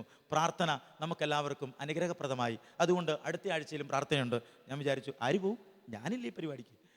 നമ്മൾ ഈ പരിപാടി നിർത്തിയത് അമ്മച്ചി നിർബന്ധിച്ചുകൊണ്ട് ഞാൻ ഇങ്ങോട്ട് വന്നെന്ന് മാത്രമേ ഉള്ളൂ. ഇനി ഈ പരിപാടിയില്ല. അപ്പോഴേ പ്രിയരെ സമ്മതിച്ചില്ല. ആ ചേട്ടൻ പറയുകയാണ്, അടുത്ത ആഴ്ച എൻ്റെ വീട്ടിൽ പ്രാർത്ഥനയാണ്, ജോയിക്കുട്ടിയെ നിങ്ങളുടെ എല്ലാവരുടെയും മുമ്പിൽ വെച്ച് ഞാൻ വീട്ടിലോട്ട് ക്ഷണിക്കുന്നു എന്ന്. ആ ചേട്ടൻ്റെ തലക്കെട്ട് ഉന്തു കൊടുക്കാൻ എനിക്ക് തോന്നിയത്. ഈ ആവശ്യമില്ലാത്ത കാര്യം പറയേണ്ട കാര്യമുണ്ടോ? എന്തു ചെയ്യും പ്രിയപ്പെട്ടവരെ? പിറ്റത്തെ ആഴ്ച ആ ചേട്ടൻ്റെ വീട്ടിൽ പ്രാർത്ഥന, അടുത്ത വീട്ടിൽ പ്രാർത്ഥന, പ്രാർത്ഥനകൾ അങ്ങനെ നീണ്ടു പൊയ്ക്കൊണ്ടിരിക്കുകയാണ്. അപ്പോഴേക്കും ഇടവപ്പള്ളിയിലെ വികാരിയച്ഛനെ ഞാൻ ഇടയ്ക്ക് പോയി കാണും, സംസാരിക്കും, പ്രാർത്ഥിക്കും. അച്ഛൻ പറഞ്ഞു, പൊക്കോ, പ്രാർത്ഥിച്ചു, ഒരു കുഴപ്പമില്ല. അച്ഛൻ എൻ്റെ തലയൊക്കെ വെച്ച് പ്രാർത്ഥിച്ച് അനുഗ്രഹിച്ചു വിടും. അതൊരാശ്വാസം. ആളുകൾ കൂടാൻ തുടങ്ങി. അവസാനം ആളുകൾ വീട്ടിൽ വരാൻ തുടങ്ങി. വീട്ടുകൾ ആളുകൾ കൂടാൻ തുടങ്ങി. 10-400 പേരായി. അപ്പോൾ അച്ഛൻ എന്നെ വിളിച്ചിട്ട് പറഞ്ഞു, ജോയിക്കുട്ടി, നീ പ്രാർത്ഥന നടത്തുന്നതിൽ എനിക്കൊരു ബുദ്ധിമുട്ടുമില്ല. പക്ഷേ ചില ആളുകൾ എന്നോട് പറഞ്ഞിട്ടുണ്ട്, നിങ്ങളെല്ലാം കൂടെ പെന്തക്കോസിലേക്ക് പോകാൻ സാധ്യതയുണ്ടെന്ന്. ഈ കാലഘട്ടത്തിൽ ഒത്തിരി പേര് പെന്തക്കോസിലേക്ക് പോകുന്നുണ്ട്. അതുകൊണ്ട് നിങ്ങൾ സംഘമായിട്ട് പോയാൽ അതൊരു വലിയ പ്രശ്നമാണ്. അതുകൊണ്ട് നീ പരിപാടി നിർത്തണം. വികാരിച്ചനല്ലേ പറയുന്നത്, അനുസരിക്കാതിരിക്കാൻ പറ്റുമോ? എന്നെ നയിക്കുന്നൊരു വചനമാണ് റോമർ 8:31. ദൈവം നിന്റെ പക്ഷത്തെങ്കിൽ ആര് നിനക്കെതിര് നിൽക്കും? വികാരിച്ച് നടത്തരുതെന്ന് പറഞ്ഞു കഴിഞ്ഞാൽ ദൈവം ആ കാര്യത്തിൽ എൻ്റെ പക്ഷത്തല്ല എന്നല്ലേ അതിൻ്റെ അർത്ഥം. അപ്പം ഞാൻ മിണ്ടാതിരുന്നാൽ മതി. ഞാൻ മിണ്ടാതിരുന്നു. അപ്പം ഞാൻ വീട്ടിൽ വന്നു. പക്ഷെ പിറ്റത്തെ ആഴ്ചയിലും ആളുകൾ വന്നു. ഞാൻ അവരോട് പറഞ്ഞു, ഈ ഇടവകയിൽപ്പെട്ടവരാരും വരരുത്. പിറ്റത്തെ ആഴ്ച കുറേ അക്രൈസ്തവ സഹോദരങ്ങളും ആ ഇടവകയിൽപ്പെടാത്തവരും വരാൻ തുടങ്ങി. കുറേ മുസ്ലിം സഹോദരങ്ങൾ, ഹൈന്ദവ സഹോദരങ്ങൾ ഒക്കെ വരികയാണ്. ആരെയും വിളിച്ചതല്ല, തന്നെ വരുന്നതാണ്. വന്നു കഴിഞ്ഞപ്പോൾ ഞാൻ വികാരിച്ചനോട് പറഞ്ഞു, അച്ഛാ, കുറച്ച് ഹിന്ദുക്കളും മുസ്ലിങ്ങളൊക്കെ വരുന്നുണ്ടല്ലോ, അവരുടെ കാര്യം അവർ വരുവോ പോവുമോ പ്രാർത്ഥിക്കുമോ എന്ത് ചെയ്താലും കുഴപ്പമില്ല, നമ്മുടെ ഇടവകയിൽപ്പെട്ടവരെ മാത്രം വിളിക്കരുതെന്നേ ഞാൻ പറഞ്ഞുള്ളൂ. അത്രയും മതി. ഏതായാലും പ്രിയപ്പെട്ടവരെ, വികാരിച്ചൻ അങ്ങനെ ഒരു സമ്മതം നൽകി. അവസാനം പാലാരൂപതയുടെ പിതാവിൻ്റെ അടുക്കൽ സൗഖ്യം കിട്ടിയ കുറേ ആളുകളെയും മാനസാന്തരപ്പെട്ട കുറേ ആളുകളെയുമായി ഞാൻ ചെന്നു. പള്ളിക്കാപ്പറമ്പിൽ പിതാവ്, ഞാൻ ഓർക്കുക, പിതാവിനെ ഞാൻ നന്ദിയോടെ ഓർക്കുന്നു. ആ കാലഘട്ടത്തിൽ കരിസ്മാറ്റിക് ശുശ്രൂഷയെക്കുറിച്ചൊന്നും കാര്യമായ അറിവ് ലോകത്തിലില്ലാത്ത ആ കാലഘട്ടത്തിൽ വാസ്തവത്തിൽ പ്രിയപ്പെട്ട ദൈവമക്കളെയും ആ പിതാവ് ഒത്തിരി സന്തോഷത്തോടെ, എൻ്റെ പിതാവ് എന്ന് ഞാൻ പറയാൻ ആഗ്രഹിക്കുകയാണ്, പാലാ പിതാവ് എന്നോട് പറഞ്ഞു, മകനെ, നീ സുവിശേഷം പ്രസംഗിക്കണം. എനിക്കൊരാശീർവാദം പോലെ പിതാവിൻ്റെ തലയെ കൈവച്ച് ആശീർവദിച്ച് അനുഗ്രഹിച്ച് വിടുകയാണ്. അങ്ങനെ വീട്ടിലെ പ്രാർത്ഥന പള്ളിയിലാക്കാൻ സെക്രട്ടറിയുടെ കയ്യിൽ കൊണ്ടൊരു കത്തെഴുതിച്ചിട്ട് വികാരിച്ചിൻ്റെ കൊണ്ട് കൊടുക്കാൻ പറഞ്ഞു. വികാരിച്ചിന് കൊണ്ട് കൊടുത്തു. വികാരിച്ചൻ പറഞ്ഞു, നമുക്ക് വീട്ടിൽ പ്രാർത്ഥന നടത്തണ്ട, നമുക്ക് പള്ളിയിൽ വെച്ച് പ്രാർത്ഥന നടത്തിയേക്കാം. വീട്ടിൽ 350-400 പേരാണ് വരുന്നതെങ്കിൽ അത് പള്ളിയിൽ വെച്ച് പ്രാർത്ഥനയായപ്പോൾ 1000-1500 പേരായി പ്രാർത്ഥിക്കാനായിട്ട് കടന്നു വരുന്നു. ഒരു വലിയ ആനന്ദം, ഒരു വലിയ സന്തോഷം. ധാരാളം ആളുകൾ വരാനായിട്ട് തുടങ്ങി. ആളുകൾക്ക് ദൈവാനുഭവം ഉണ്ടാകാൻ തുടങ്ങി. പലരും ശുശ്രൂഷകരായി തീർന്നു. അങ്ങനെ നയിക്കാൻ തുടങ്ങുന്ന അവസരത്തിൽ ഞാൻ പോട്ടയ്ക്ക് ആളുകളെ കൊണ്ടുവരുന്നു, തിരിച്ചു പോകുന്നു. അങ്ങനെ ഒരു ദൈവാനുഭവത്തിൽ മുന്നോട്ട് നീങ്ങുകയാണ്. അങ്ങനെ നീങ്ങുന്ന കാലഘട്ടത്തിൽ ഞാൻ പരിചയപ്പെട്ടത് പോട്ടയ ആശ്രമത്തിൽ വെച്ച് ബഹുമാനപ്പെട്ട ജോൺ എഫ് ചെറിയവിളി അച്ഛനെയാണ്. ചെറിയവിളി അച്ഛൻ ഇന്നും എൻ്റെ ആത്മീയ പിതാവാണ്. അന്ന് പരിചയപ്പെട്ട് അച്ഛനോട് ഇടയ്ക്കിടയ്ക്ക് സംസാരിച്ച് അച്ഛൻ എൻ്റെ ആത്മീയ പിതാവായി തീർന്നു. ഞാൻ എല്ലാ കാര്യവും അച്ഛനോട് ചോദിക്കും. ബഹുമാനപ്പെട്ട നായിക്കമ്പറമ്പിൽ അച്ഛനോട് ചേർന്ന്, പനക്കൽ അച്ഛനോട് ചേർന്ന്, ബഹുമാനപ്പെട്ട കൊച്ചുമാത്തച്ഛനോട് ചേർന്ന്, പോട്ടയിലുള്ള പ്രഗത്ഭരായ എല്ലാ വൈദികരോടും ചേർന്ന് ഇന്നും ദൈവ ശുശ്രൂഷ ചെയ്ത് മുന്നോട്ട് പോകുമ്പോൾ പ്രിയപ്പെട്ട ദൈവമക്കളെ, എൻ്റെ ഉള്ളിൽ ഒരാനന്ദമുണ്ട്. ദൈവം എന്നെ നടത്തിയ വഴികൾ ഓർക്കുമ്പോൾ ഒരാനന്ദമുണ്ട്. ഞാൻ നവീകരണത്തിലേക്ക് വന്ന് പ്രാർത്ഥനാ ഗ്രൂപ്പൊക്കെ വളരെ നല്ല രീതിയിൽ മുന്നോട്ട് പോകാൻ തുടങ്ങി. അതൊക്കെ പിള്ളേരൊക്കെ നയിക്കാൻ തുടങ്ങിക്കഴിഞ്ഞപ്പോൾ എൻ്റെ ഉള്ളിലൊരാഗ്രഹം, വഴിയിലൂടെ നടക്കുന്ന ആളുകളോട് ഈശോയെക്കുറിച്ച് പറയണം, വഴിയിലൂടെ നടക്കുന്നവരോട് ഈശോയെക്കുറിച്ച് പറയണം. അതിനെന്താ ഒരു മാർഗം? അങ്ങനെ ഞാൻ എൻ്റെ പ്രാർത്ഥനാ ഗ്രൂപ്പിലുള്ള ആളുകളോടും ഇടവപ്പള്ളിയിൽ വികാരിച്ചൻ്റെ കയ്പും വാങ്ങിച്ച് തിരുവനന്തപുരം കോവളത്ത് പോയി വണ്ടി ഇറങ്ങുകയാണ്. എന്നോടൊപ്പം 2 ചെറുപ്പക്കാരും പോരാൻ തയ്യാറായി. ഞങ്ങളങ്ങനെ ഒരു കടയിൽ കയറി ഭക്ഷണം കഴിച്ചപ്പോൾ കയ്യിലുണ്ടായിരുന്ന മുഴുവനും പണവും തീർന്നു. അങ്ങനെ പോകാൻ കാരണമായി തീർന്നത് എന്നെ ആദ്യമായി സ്പർശിച്ച വചനം മത്തായി 6:33 നിങ്ങളാദ്യം അവിടുത്തെ രാജ്യവും അവിടുത്തെ നീതിയും അന്വേഷിക്കുക, അതോടൊപ്പം മറ്റുള്ളവയെല്ലാം നിങ്ങൾക്ക് കൂട്ടിച്ചേർത്ത് തരപ്പെടും. ദൈവരാജ്യം അന്വേഷിക്കുന്നവന് എല്ലാം കിട്ടും എന്ന് സുവിശേഷകര്, വൈദികര് സ്റ്റേജിൽ പ്രസംഗിക്കുന്നത് കേട്ടപ്പോൾ ഞാൻ അങ്ങേയറ്റം ആ വചനത്തിൽ അങ്ങ് വിശ്വസിച്ചു. ദൈവരാജ്യം അന്വേഷിച്ചാൽ എല്ലാം കിട്ടും. ദൈവരാജ്യം എന്ന് പറഞ്ഞാൽ അത് ഭക്ഷണമോ പാനീയമോ അല്ല, നീതിയും സമാധാനവും പരിശുദ്ധാത്മാവിലുള്ള സന്തോഷവുമാണെന്ന് അച്ഛൻ പ്രസംഗിച്ചു. അപ്പം എൻ്റെ ഉള്ളിലൊരു സന്തോഷമായി. പരിശുദ്ധാത്മാവിനെ കിട്ടിയാൽ എല്ലാം കിട്ടും. പിന്നെ എൻ്റെ പ്രാർത്ഥന പരിശുദ്ധാത്മാവിനോടുള്ള പ്രാർത്ഥനയായി. പരിശുദ്ധാത്മാവെ എന്നിൽ വരണമേ, പരിശുദ്ധാത്മാവെ എന്നെ വഴി നടത്തണമേ. അന്നും ഇന്നും എന്നും എനിക്ക് പ്രാർത്ഥിക്കാനുള്ളത് പരിശുദ്ധാത്മാവിനോടാണ്. പരിശുദ്ധാത്മാവിൻ്റെ ഒരു ബന്ധമാണ് എനിക്കും എൻ്റെ ഭാര്യയ്ക്കുമുള്ളത്. ഏതായാലും പ്രിയപ്പെട്ട ദൈവമക്കളെ, നിങ്ങൾക്കറിയാമോ, അന്ന് തിരുവനന്തപുരത്ത് അപ്പുറം കോവളത്ത് പോയി ഞങ്ങൾ 3 പേര് വണ്ടി ഇറങ്ങി ഭക്ഷണം കഴിച്ചപ്പോൾ കയ്യിലുണ്ടായിരുന്ന മുഴുവനും പണവും തീർന്നു. പിന്നെ 10 പൈസ പോലും കയ്യിലില്ല. വഴിയിലൂടെ നടന്ന് ഈശോയെക്കുറിച്ച് പ്രസംഗിക്കും. ഞങ്ങൾ പാട്ടാണ് പാടുന്നത്. പാട്ട് പാടി നടക്കും, കുറേ ഏതെങ്കിലും വഴി നിൽക്കും, അവിടെ വന്നുകൊണ്ട് കർത്താവിൻ്റെ വചനം പ്രസംഗിക്കും. രാത്രിയിൽ ഏതെങ്കിലും കടത്തണ്ണേ കിടക്കും. അത്ഭുതമെന്ന് പറഞ്ഞാൽ രാവിലെ കാപ്പി കുടിക്കേണ്ട സമയത്ത്, ഉച്ചയ്ക്ക് ഊണ് കഴിക്കേണ്ട സമയത്ത്, വൈകുന്നേരം കാപ്പി കുടിക്കേണ്ട സമയത്ത്, രാത്രി അത്താഴം കഴിക്കേണ്ട സമയത്ത് ആരെങ്കിലും ഞങ്ങളുടെ അടുത്ത് വന്ന് നിങ്ങൾ വല്ലതും കഴിച്ചോ? ഇല്ല, എന്നാൽ ആഹാരം കഴിക്കാം എന്ന് പറഞ്ഞ് കൂട്ടിക്കൊണ്ടുപോയി കൃത്യമായിട്ട് ഭക്ഷണം തരുമായിരുന്നു. കൃത്യമായിട്ട് ആഹാരം തരും. അങ്ങനെ ഒരു 2 ആഴ്ച ഞങ്ങൾ നടന്നു. അങ്ങനെ നടന്നിങ്ങ് പോരുക. വീട്ടിലോട്ട് മൂലവരത്തേക്കുള്ള നടപ്പാണ്. തിരുവനന്തപുരം മൂലം നടന്ന് ഏതാണ്ട് കൊട്ടാരക്കരയൊക്കെ അടുത്തെത്താറായി. അങ്ങനെ അവിടെ എത്താറായി കഴിഞ്ഞപ്പോഴേക്കും ഒരു ദിവസം 12:30 12:45 ഉച്ചഭക്ഷണം കിട്ടുന്നില്ല. എൻ്റെ കൂട്ടുകാരൻ എന്നോട് പറഞ്ഞു, കർത്താവ് നമ്മുടെ കാര്യം മറന്നു എന്നാണ് തോന്നുന്നത്. അവർ രണ്ടുപേരും എന്നെ വലിയേട്ട എന്നാണ് വിളിക്കുന്നത്. എൻ്റെ അനുജന്മാരെന്നെ വലിയേട്ടായി എന്ന് വിളിച്ച് എന്നെ വലിയേട്ടായി എന്ന് വിളിക്കുന്ന കുറേ പ്രാർത്ഥനാ ഗ്രൂപ്പ് അംഗങ്ങളുണ്ട്. ഏതായാലും പ്രിയപ്പെട്ടവരെ, വലിയേട്ടായി, കർത്താവ് നമ്മുടെ കാര്യം മറന്നു എന്നാണ് തോന്നുന്നത്. ഈ 2 പേരും ബിജുമാരാണ്. 2 പേരുടെയും പേര് ബിജു എന്നാണ്. അതിലൊരാൾ ഇന്ന് ബിജു കുരിശിങ്കൽ എന്നാണ് വിട്ടുപേര്. അവൻ വളരെ നല്ല ഒരു സുവിശേഷകനായി. അവൻ്റെ ഭാര്യ ജയയുടെ വാൽവിന് 2 ഹോളുണ്ടായിരുന്നു. ഒരിക്കലും അവൾ മുന്നോട്ട് പോകാൻ പറ്റില്ല, 1 മാസത്തിൽ കൂടുതൽ ജീവിച്ചിരിക്കില്ല എന്ന് പറഞ്ഞ അവസരത്തിലാണ് അവളെ പ്രാർത്ഥനാ ഗ്രൂപ്പിലേക്ക് ഒരു ഹൈന്ദവ സഹോദരി കൂട്ടിക്കൊണ്ടു വന്നത്. ഈ ജയയും ഒരു ഹിന്ദു പെൺകുട്ടിയായിരുന്നു. അവളെ പതിവായി പ്രാർത്ഥനയ്ക്ക് കടന്നു വന്ന് ദൈവത്തിൻ്റെ വചനം കേട്ടു. കർത്താവ് അവളെ സുഖപ്പെടുത്തി. ജീവിതത്തിൽ ഒരിക്കലും അവൾക്ക് കല്യാണം കഴിക്കാൻ പറ്റില്ലെന്ന് ഡോക്ടർ പറഞ്ഞതാണ്. മെഡിക്കൽ കോളേജിൽ ഡോക്ടർ പറഞ്ഞതാണ്. എന്നാൽ പ്രിയപ്പെട്ടവരെ, ഇന്ന് കല്യാണം കഴിഞ്ഞ് അവൾ 2 പിള്ളേർ, ഒരാൾ ഡിഗ്രിക്ക് പഠിക്കുന്നു, ഒരാൾ 10ാം ക്ലാസ്സിൽ പഠിക്കുന്നു, സുഖമായിട്ട് ജീവിക്കുന്നു. ഇന്ന് മാമോദീസ മുങ്ങി ഇന്ന് ജയ അൽഫോൻസയായി മാറിയിരിക്കുന്നു. അവൾക്ക് അൽഫോൻസ എന്ന് പേരിട്ടത് ഞാനാണ്. ഏതായാലും പ്രിയപ്പെട്ടവരെ, ഇന്ന് അവർ നല്ലൊരു പ്രാർത്ഥനാ ഗ്രൂപ്പ് നയിച്ച് മുന്നോട്ട് പോകുന്നുണ്ട്. കർത്താവ് അനേകരെ ആ രീതിയിൽ നയിക്കാൻ അനുഗ്രഹം തന്നു, അഭിഷേകം തന്നു. ദൈവം ഒരു പ്രത്യേക രീതിയിൽ നയിക്കാനായിട്ട് തുടങ്ങി. ഏതായാലും ഈ ബിജു എന്നോടൊപ്പം ഉണ്ട്. ബിജു എന്നോട് പറഞ്ഞു, വലിയേട്ടായി, കർത്താവ് നമ്മുടെ കാര്യം മറന്നു എന്നാണ് തോന്നുന്നത്. 12:45 ഉച്ചഭക്ഷണം കിട്ടാൻ ലക്ഷണമില്ല. ഞാൻ പറഞ്ഞു, ഏതായാലും നമ്മൾ കർത്താവിന് വേണ്ടി ഇറങ്ങിയിരിക്കുക, ഇന്ന് ഉപവാസ ദിവസമായിരിക്കും.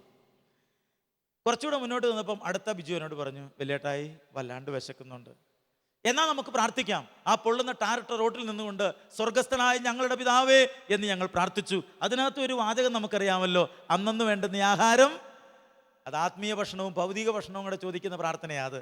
എന്തായാലും പ്രിയപ്പെട്ടവരെ, ആ പ്രാർത്ഥന കഴിഞ്ഞ അതേ സമയത്ത് ആഹാരമൊന്നും കിട്ടാൻ ഒരു നിവൃത്തിയില്ലാത്തപ്പോൾ ആ പ്രാർത്ഥന ചെല്ലാൻ എന്നാ സുഖമാണെന്നറിയാവോ. ഏതായാലും അങ്ങനെ പ്രാർത്ഥിച്ചു. തൊട്ട് മുമ്പ് ഇന്ന് ചട്ടം മുണ്ടും ധരിച്ച ഒരു അമ്മച്ചി വരികയാണ്. ആ അമ്മച്ചി ഞങ്ങളോട് ചോദിച്ചു, അല്ല, നിങ്ങളെന്താ ഈ ബൈബിളൊക്കെ പിടിച്ചുകൊണ്ട് നടന്നു പോകുന്നത്? ഞങ്ങളിങ്ങനെ സമ്പൂർണ്ണ ബൈബിൾ കൈ പിടിച്ചിരിക്കുകയാണ്.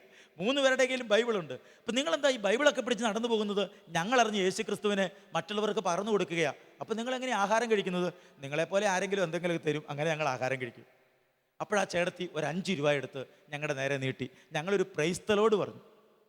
ആ 5 രൂപയും മേടിച്ച് കുറച്ച് മുന്നോട്ട് നടന്നപ്പോൾ ഒരു കടയുടെ മുമ്പിൽ ഊണ തയ്യാർ എന്ന് എഴുതി വെച്ചിരിക്കുകയാണ്. ഞങ്ങൾ ആ ചേട്ടനോട് ചോദിച്ചു, ചേട്ടാ ഊണുണ്ടോ?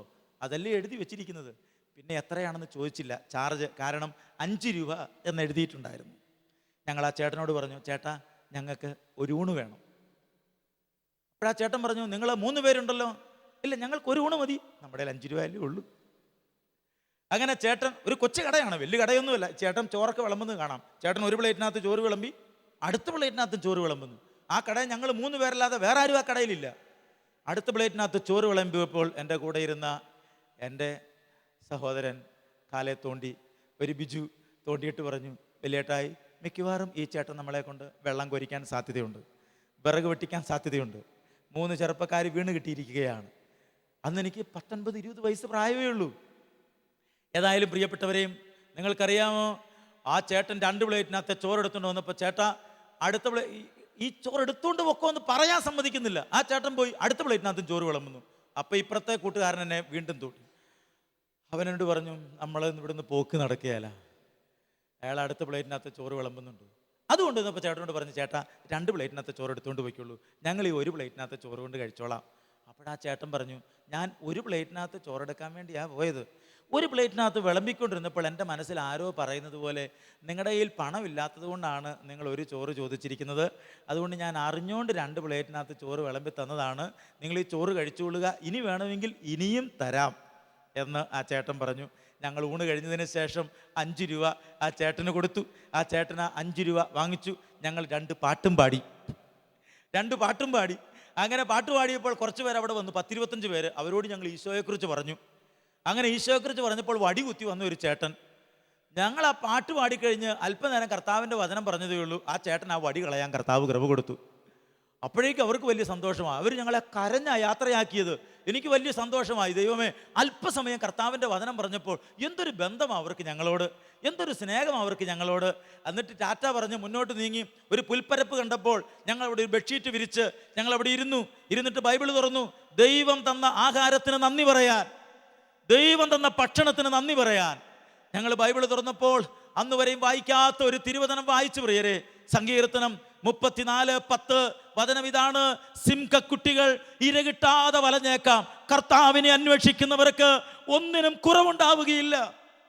സിംഹക്കുട്ടി എന്ന് പറഞ്ഞാൽ മൃഗരാജാവിന്റെ മകനായ സിംഹക്കുട്ടി ഒരു നേരത്തെ ആഹാരമില്ലാതെ വിഷമിച്ചു എന്ന് വരാം, എന്നാൽ കർത്താവിനെ അന്വേഷിക്കുന്നവർക്ക് ഒന്നിനും കുറവുണ്ടാവുകയില്ല. പ്രിയപ്പെട്ടവരെ, കഴിഞ്ഞ 26 വർഷമായി ഒന്നിനും കുറവില്ലാതെ എൻ്റെ ദൈവം എന്നെ പരിപാലിക്കുന്നു, എൻ്റെ കുടുംബത്തെ പരിപാലിക്കുന്നു, എന്നെ വഴി നടത്തുന്നു. അങ്ങനെ വഴി നടത്തുന്ന ഒരു ദൈവത്തെക്കുറിച്ചാണ് ഞാൻ നിങ്ങളോട് പങ്കുവയ്ക്കുന്നത്. ആ ദൈവം എൻ്റെ ജീവിതത്തിൽ ഇടപെട്ടതിനെ കുറിച്ചാണ് ഞാൻ നിങ്ങളോട് പങ്കുവയ്ക്കുന്നത്. Praise the Lord. Praise the Lord. Hallelujah. Hallelujah. Hallelujah. Hallelujah. Hallelujah. Hallelujah. Hallelujah. Hallelujah. Hallelujah. Hallelujah. പ്രിയപ്പെട്ട ദൈവമക്കളെ, വീണ്ടും ഞങ്ങൾ മുന്നോട്ട് യാത്ര ചെയ്യുകയാണ്.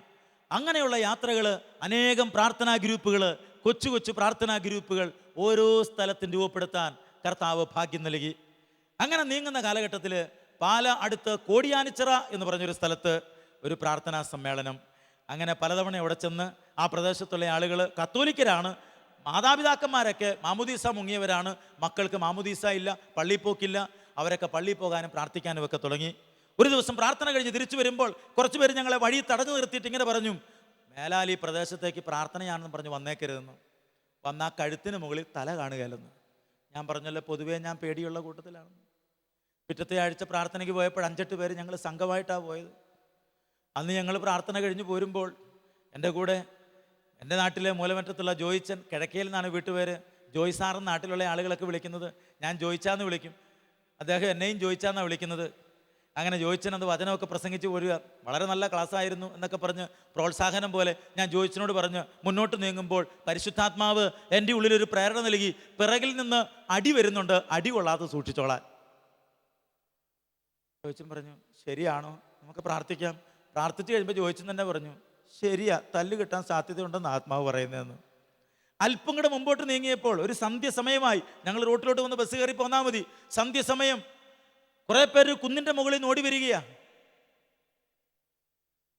അവരുടെ കയ്യിലെല്ലാം മാരകായുധങ്ങൾ, സൈക്കിൾ ചെയിൻ, ചെത്തുകത്തി, കമ്പിപ്പാര, കുറുവടി, ചിലർ കല്ലുമായിട്ടൊക്കെയാണ് വന്നിരിക്കുന്നത്. അവർ ഞങ്ങളുടെ ചുറ്റിനും വളഞ്ഞു. നിങ്ങളോടല്ലേ പറഞ്ഞത് മേലാൽ ഈ പ്രദേശത്തേക്ക് പ്രാർത്ഥനയ്ക്ക് വരാൻ പാടില്ല എന്ന്? ഒരാളെൻ്റെ കഴുത്തിന് പിടിച്ചിട്ട് പുറകോട്ടൊരു തള്ള്. ഞാൻ മുഖം പുറത്തോട്ട് തലയടിച്ച് വീടുമെന്ന് കരുതി. വേറെ ആളെ ഞാൻ താങ്ങി പിടിച്ചിരിക്കുകയാണ്. ഞാൻ 2 കൈ നീട്ടി. അന്ന് എൻ്റെ ദീക്ഷയ്ക്ക് നല്ല നീളമുണ്ട്. എൻ്റെ ദീക്ഷ ഇങ്ങനെ നീണ്ടു നിൽക്കുകയാണ്. ഞാൻ കൈ ഇങ്ങനെ നീട്ടുമ്പോൾ എൻ്റെ ദീക്ഷയെ പിടിച്ച്, താടിയെ പിടിച്ച് ഒരു വലി. പിന്നീട് ആരും പിടിച്ച് വലിക്കാതിരിക്കാൻ വേണ്ടി ഞാനിപ്പോൾ താടിയുടെ നീളം കുറച്ചതാണ്. ഒരാളൊരു കത്തി കൊണ്ട് എൻ്റെ കഴുത്തെ കൊണ്ടുവച്ചു. പന ചത്തണ കത്തിയാ, പലക വീതിയാ. ഈ കത്തി കഴുത്തെ വെച്ചിട്ട് പറഞ്ഞു, നിങ്ങളോടല്ലേ പറഞ്ഞത് മേലാൽ ഈ പ്രദേശത്തേക്ക് പ്രാർത്ഥനിക്കാൻ വരാൻ പാടില്ല എന്ന്? പ്രിയപ്പെട്ടവരെ, എൻ്റെ മുട്ട് എങ്ങനെയാ കൂട്ടിയിടിച്ചെന്ന് എനിക്ക് തന്നെ അറിയാൻ പാടില്ല. വിറച്ച് വിറച്ച് നിൽക്കുക. എൻ്റെ കൂട്ടുകാരനെ ഞാൻ നോക്കുമ്പോൾ ഒരു കയ്യാല സൈഡിലേക്ക് കൊണ്ടുപോയിട്ട് കഴുത്തെ കുത്തിപ്പിടിച്ചിരിക്കുക. നന്നായിട്ട് വെളുത്ത ചെറുപ്പക്കാരനാ, രണ്ട് കണ്ണും ബൾബ് പോലെ പുറത്തോട്ട് തള്ളി വരുന്നുണ്ട്. ഇങ്ങനെ ഞങ്ങൾക്ക് അങ്ങോട്ടോ ഇങ്ങോട്ടോ സഹായിക്കാൻ പറ്റാണ്ട് നിൽക്കുക. പെട്ടെന്ന് എൻ്റെ ഉള്ളിൽ ചിന്ത, ഏതായാലും ഇവരെന്നെ കൊല്ലും, എന്നാ പിന്നെ പരിശുദ്ധാത്മാവേന്ന് വിളിച്ചിട്ട് മരിക്കാം. പരിശുദ്ധാത്മാവേന്ന് വിളിച്ചപ്പോൾ ഒരു ശക്തി ഉള്ളിലേക്ക് വന്നു. കാരണം പരിശുദ്ധാത്മാവ് സഹായകനാണല്ലോ. പരിശുദ്ധാത്മാവേന്ന് വിളിച്ചതേ ഉള്ളൂ, ഒരു ശക്തി, ധൈര്യം, പേടിയെല്ലാം അങ്ങ് മാറി. ഞാൻ അവരോട് പറഞ്ഞു, നിങ്ങൾ എന്തിനാ ഞങ്ങളെ കൊല്ലാൻ നോക്കുന്നത്? എന്നിട്ട് ഞാൻ ഇങ്ങനെ പറഞ്ഞു, ഞങ്ങളുടെ കർത്താവ് ഡീസൻ്റ് മാനാ. ഒരു തമാശ പോലെ ഞാൻ പറയുകയാണ്. എന്നിട്ട് അവരോട്, ഞങ്ങളുടെ കർത്താവ് ഡീസൻ്റ് മാനാ, ആരുടെയും മനസ്സിൽ തള്ളിക്കയറുന്നവനല്ല.